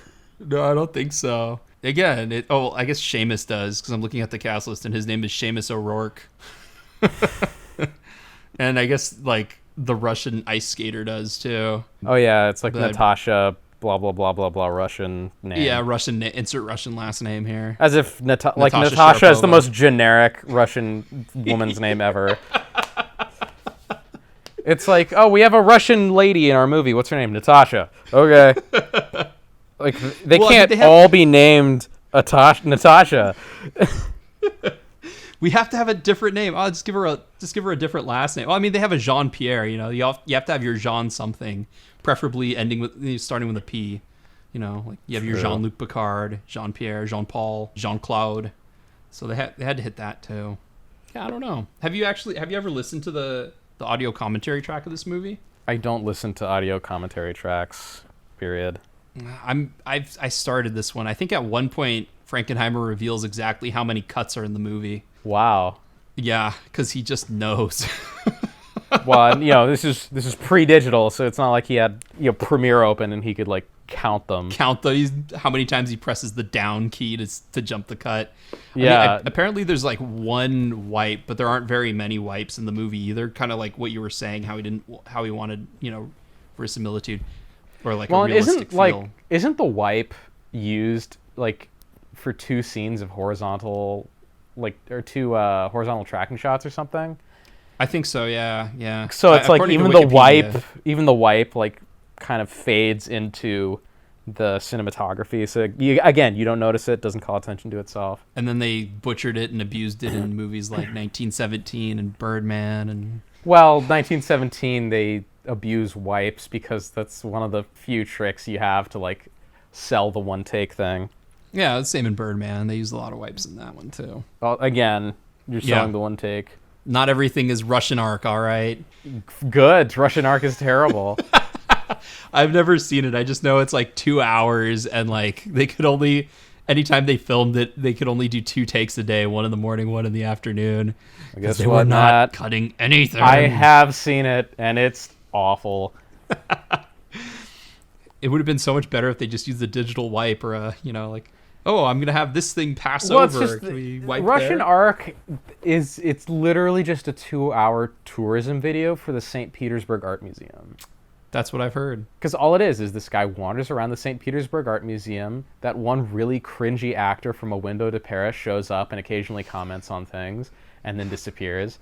And various vignettes from Russian history are played out from really far away. And that's the entire movie. And it's awful. I wanted it to stop, but I had to write a paper about it. I was going to say, was that from the Russian class? Yes. The Russian film class? Yes, I've seen a lot of very bizarre Russian movies because of that class, including Russian Ark and Window to Paris, two of the worst movies I've ever seen. I was actually, like, as a slight tangent, you know how they always ask you, like, oh, what's the worst movie you've ever seen? Yeah. I can honestly say the worst movie I've ever seen is The Amazing Spider-Man 2. I mean, it's pretty bad. I don't know if I'd go that far. I think there are movies out there that are more boring than it. I think there are movies out there that are probably, like, from a production point, worse. I think there are movies that are so bad they're good, but there's nothing redeemable to me about The Amazing Spider-Man 2. Like, someone put up a Twitter thing of, like, say one good thing about this movie, and the one response was like, oh, Andrew Garfield and Emma Stone's chemistry, and I'm like, I don't care about either of those characters. There's not a single thing in this movie that I like. Anything that I might have liked from the original is gone. It's like the ultimate mix of, like, hollow corporate pandering with, like, everything the first Amazing Spider-Man wanted to do, like, all of the unique voice that it may have almost had, completely ruined by The Amazing Spider-Man 2, and yet it still ended up being a fat turd of a movie. It's tough because there's a lot of movies that are in competition for worst I've ever seen. Like, there's a lot of movies that aren't bad in certain ways, but they're just infuriating. Like what? Jurassic World. Like, Jurassic World is bad and infuriating. I mean, Window to Paris, one of the worst movies I've ever seen. Russian Ark, one of the worst movies I've ever seen. It's hard to, like, come up with some of these just because it's like I've tried to purge them from my memory. Yeah, and I can understand that. And like I said, I've seen movies like Public Enemies with Johnny Depp is like, that probably should be one of those movies that is like the worst I've ever seen, but at least the actors are charismatic. Yeah. Like, the best actor in Amazing Spider-Man 2 is like Dane DeHaan. Yeah. And even he's kind of, I feel bad for him in that movie. Mainly. I feel bad for Dane DeHaan generally. I think we talked about this on our Lawless episode. Like, yeah. he was, you know, he was supposed to be like the next big prestige-y actor, and then it's just kind of fallen off the face of the earth. Valerian and Tulip Fever killed his career. I know, because it's like, you know, coming off of Place Beyond the Pines and Chronicle, you're like, oh, okay, this kid's in for, like, big things, and then none of it materialized. Yeah, I mean, he was also... Amazing Spider-Man certainly hurt him, too. Yeah. Amazing Spider-Man... He's not bad in it. No, he's not. I mean, Amazing Spider-Man sucks, but I think his performance and Andrew Garfield's performance are both, you know, redeeming enough that, like, I still hate that movie, but it saves it from being, like, one of the worst I've ever seen. I have this just blazing, like, white-hot hatred for Jurassic World, as you know. Yeah. So that has to be up there. Part of me wishes I could hate the movie as much as you do. I just, like, it's so generic in its design, and, like, I enjoy watching Vincent D'Onofrio in almost anything. So, like, even in this where he's literally dialing it in, I still have a good time with it. And again, it's not a movie I've watched anytime recently, and the last half, like, I really hate the second half of the movie. Yeah. And I think part of it is, like, most of the sort of, like, ironical, my God, speaking of Good Will Hunting, most of, like, the irony of the whole, like, we're a remake of a movie that remade the original, but we're bigger, and yet we still have the same problems. Like, that is in the beginning, but it's really on focus in the end of, like, how tone deaf the entire movie is to its own situation. I've said this before, but it's like, if you know you're doing a bad thing, just don't do the bad thing. Mm-hmm.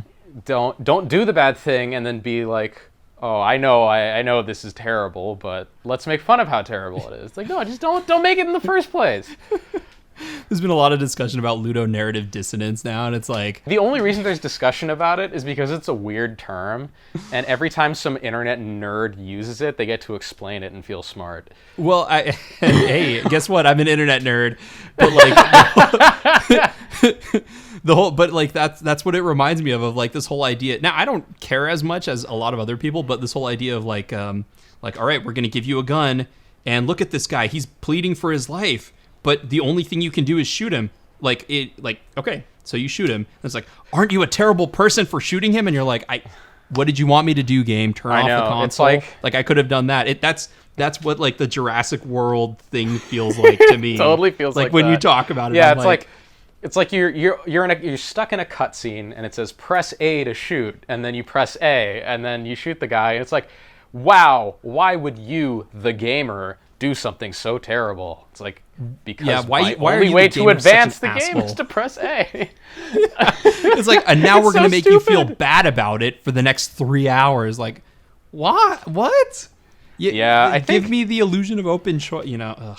I think the only game where that crap kind of works is like Far Cry 3, because you're stuck on an island, your friends are all being held captive by some crazy drug-dealing despot or whatever. And your whole thing is you got to save them. But there's all these distractions and side quests and fun excursions that involve murder and mayhem that most players will likely embark on. And then the end of the game, Yeah. you're presented with a choice, and it's the only choice you get in the entire game. And it's either like free your friends from the psychotic allies that you have, or kill them and join this group of crazy murderers that has helped you get to where you are. And it feels weird because it's like, obviously most people are going to save their friends and sail off into the sunset. But it's kind of like, that's quote unquote the wrong choice in the sense of the game. Because it's like, well, if you've spent all this time being this crazy, killer, to the point where you've probably, if you've been playing the game like most people, ignored your friends for huge chunks of it to go on, these bloody escapades to collect better equipment and fulfill side missions and stuff. The ending that makes the most sense character-wise is probably to say, screw my friends, I'm having fun on this island.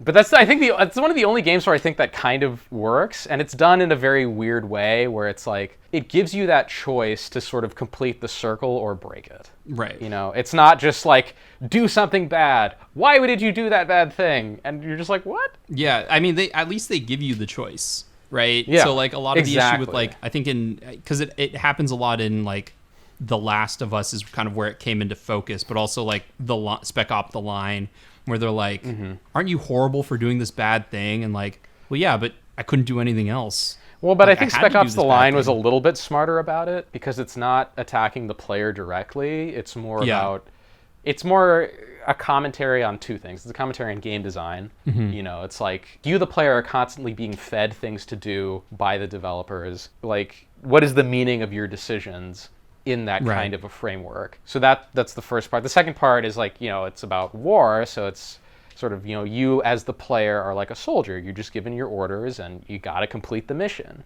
But Right. what are the And unintended consequences of that? So it's not like attacking the player directly for being bad, whereas I think a lot of people complain about, say, The Last of Us Part 2 in that sense of like why is the game attacking me as a person for doing what the game requires me to do?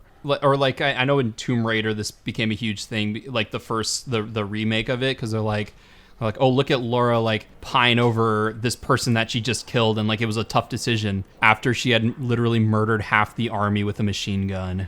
Like, disconnect between what we're doing in the game and what's actually happening story-wise. How did we? Oh, right, Jurassic World is just like a completely disconnected film. Yep. It's just so like it doesn't even like it tries to wink at the camera, but it's winking at the wrong thing.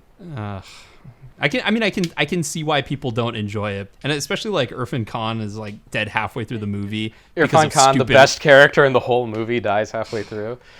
and he dies in such a stupid way. Like I think like there's that death that drives me nuts, and then there's the death of like the poor person who's watching the babysitter. kids. Yeah, like why is her death so ruthless? Like Stanley Tucci's death in freaking The Lovely Bones wasn't as brutal as that one. No. And like Peter It's Jackson just had to sadistic, extend you that know? death. It was like, Yeah. like talk about someone who's disconnected completely from reality of filmmaking. Just like, what? Yeah. That's what makes me scared about watching other Frankenheimer movies. I'm like, oh, I don't want to watch his bad ones because they're just going to be unwatchable. You want to preserve this perfect image you have in your mind. Yeah, I'm pretty sure a lot of people who watched Reindeer Games were like, can I just bleach that out so I can go back to Ronin being a perfect movie? Ronin's creeping into my top 10 for sure. Wow. It's creeping in there. Yeah. I'm guessing it is already in your top 10. It's not in my top 10, but it's like, if you want to get into ratings, it's just on the cusp of perfect in every way. It's like the highest possible shiny and chrome without being perfect in every way. What do you think holds it back? I don't know. To be a perfect in every way type of movie, it just has to have a certain je ne sais quoi. Like that, just like a certain X factor that just pushes it over the edge. And this is like right on the edge. When you go back and listen to our old episodes, does that help you? What does that do to the movies we've watched? Because like for me, if I go back and like when I was re-listening to Da Five Bloods or when I've done like Birds of Prey or a couple of those other ones, it made me really want to rewatch those movies. Like in my mind, it's interesting because it hasn't really made me want to rewatch any of those movies, but it helps give me ammunition for the whatever new podcasts we do. It's like, okay, what ideas have we been bringing up? Like what themes have been kind of going across the various shows we've done? Yeah. And how can I relate that to maybe a new subject? Fair enough. It also it also helps me try to avoid repeating the same things over and over again. As if they're new. If I'm repeating myself, I at least want to acknowledge that I'm repeating myself. Fair enough. I should go back and listen to some of our first ones. I don't know, like especially I think Ford v Ferrari was the big one where like I was listening back to it and like because of the episode that we did, it got better and better and better in my mind. So like I wonder if by like going back and listening to Ronin again, and it's hard because like you've approached it multiple times at this point. Does it get better for you, or do you notice more of its cracks? I think it stays the same. I think. Oh, okay. I like it just as much every time because I don't know if it's complex enough necessarily for me to like it, for there to be that much more I find every time, or maybe it's just because I've seen it enough times now that I've spotted about everything. Yeah. But I think it just it's always as good as I remember. Okay. Every time I watch it, it gets better. And I notice more things. Like there's actually a surprising amount of deep focus shots in the movie, which, you know me, I love that shit. Yep. So, and it is kind of a cool sort of like late 90s action masterpiece that I really enjoy. There's one thing that kind of holds it back. I love the plot and I love how loopy it is, but the pacing of it does seem a little strange in the beginning. This is the first time I watched it where the beginning of the movie didn't feel like it dragged. But that would be it. That's interesting.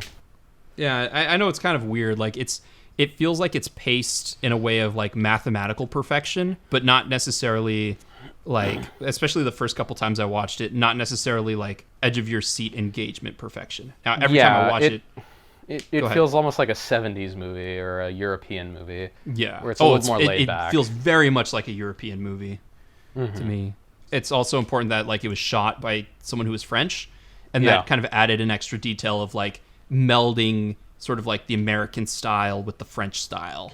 Like, I think it also helps that Frankenheimer is from a previous generation of filmmakers. Like he was very old at the time he made this, and he also has kind of a history with Europe and European cinema. I mean, his biggest hit to that point was probably Grand Prix, which he made in Europe. Yeah. Have you seen Grand Prix? I know we've talked about it. I've seen like 10 minutes of it. It's really long. It's kind of slow.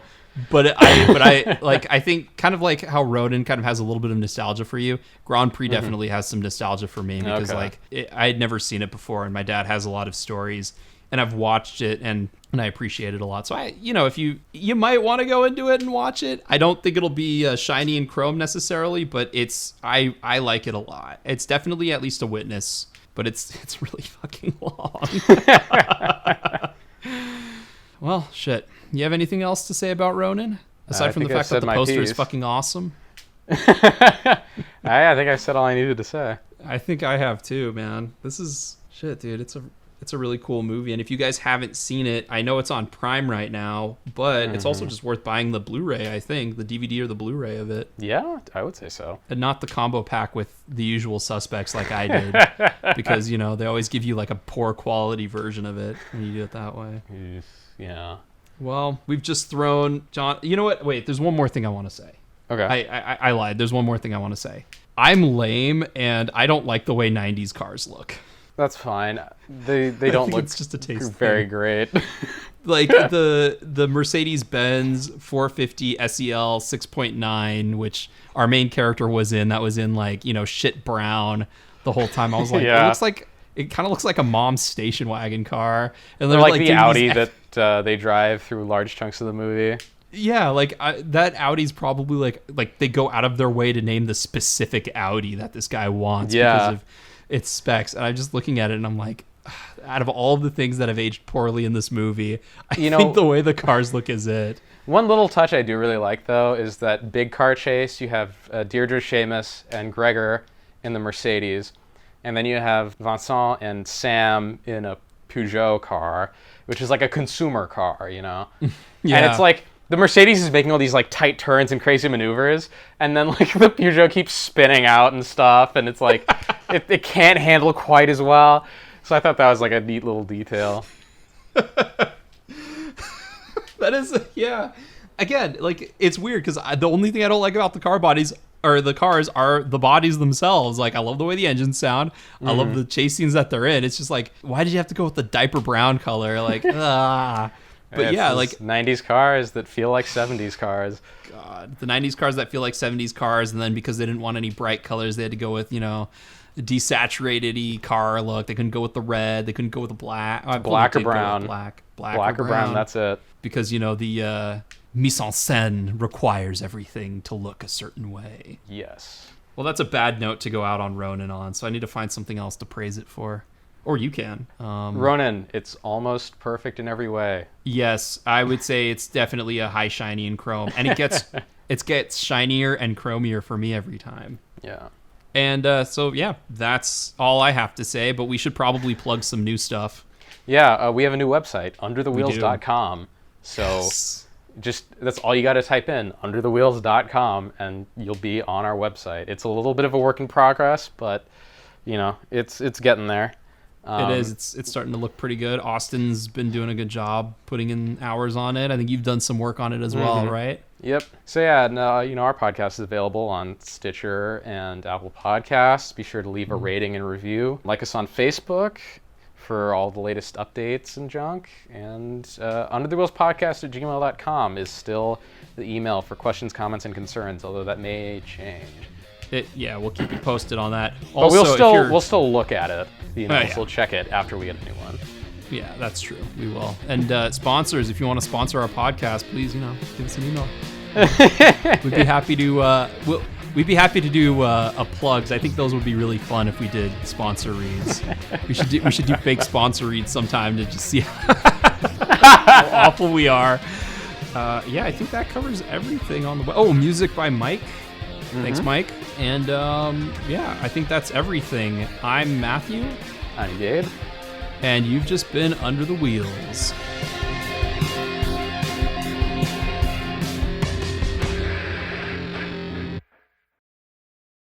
So you don't really care about what's in the case. What's in the case is not important. Because no matter what we ever thought could be in the case isn't nearly as important as what you think should be in the case. But at the end of the day, that isn't what De Niro was after. He was after Jonathan Pryce. With all this kind of stuff, it just has to be done well, because otherwise you, the audience, won't believe it. And as soon as you don't believe it, the picture goes right out the window. That's why every detail in a movie is so important. I don't think any of you consciously come to a movie wanting to hate it. I think you want to like what we do. But if we disappoint you or if we lose you, you'll never forgive us. Finished.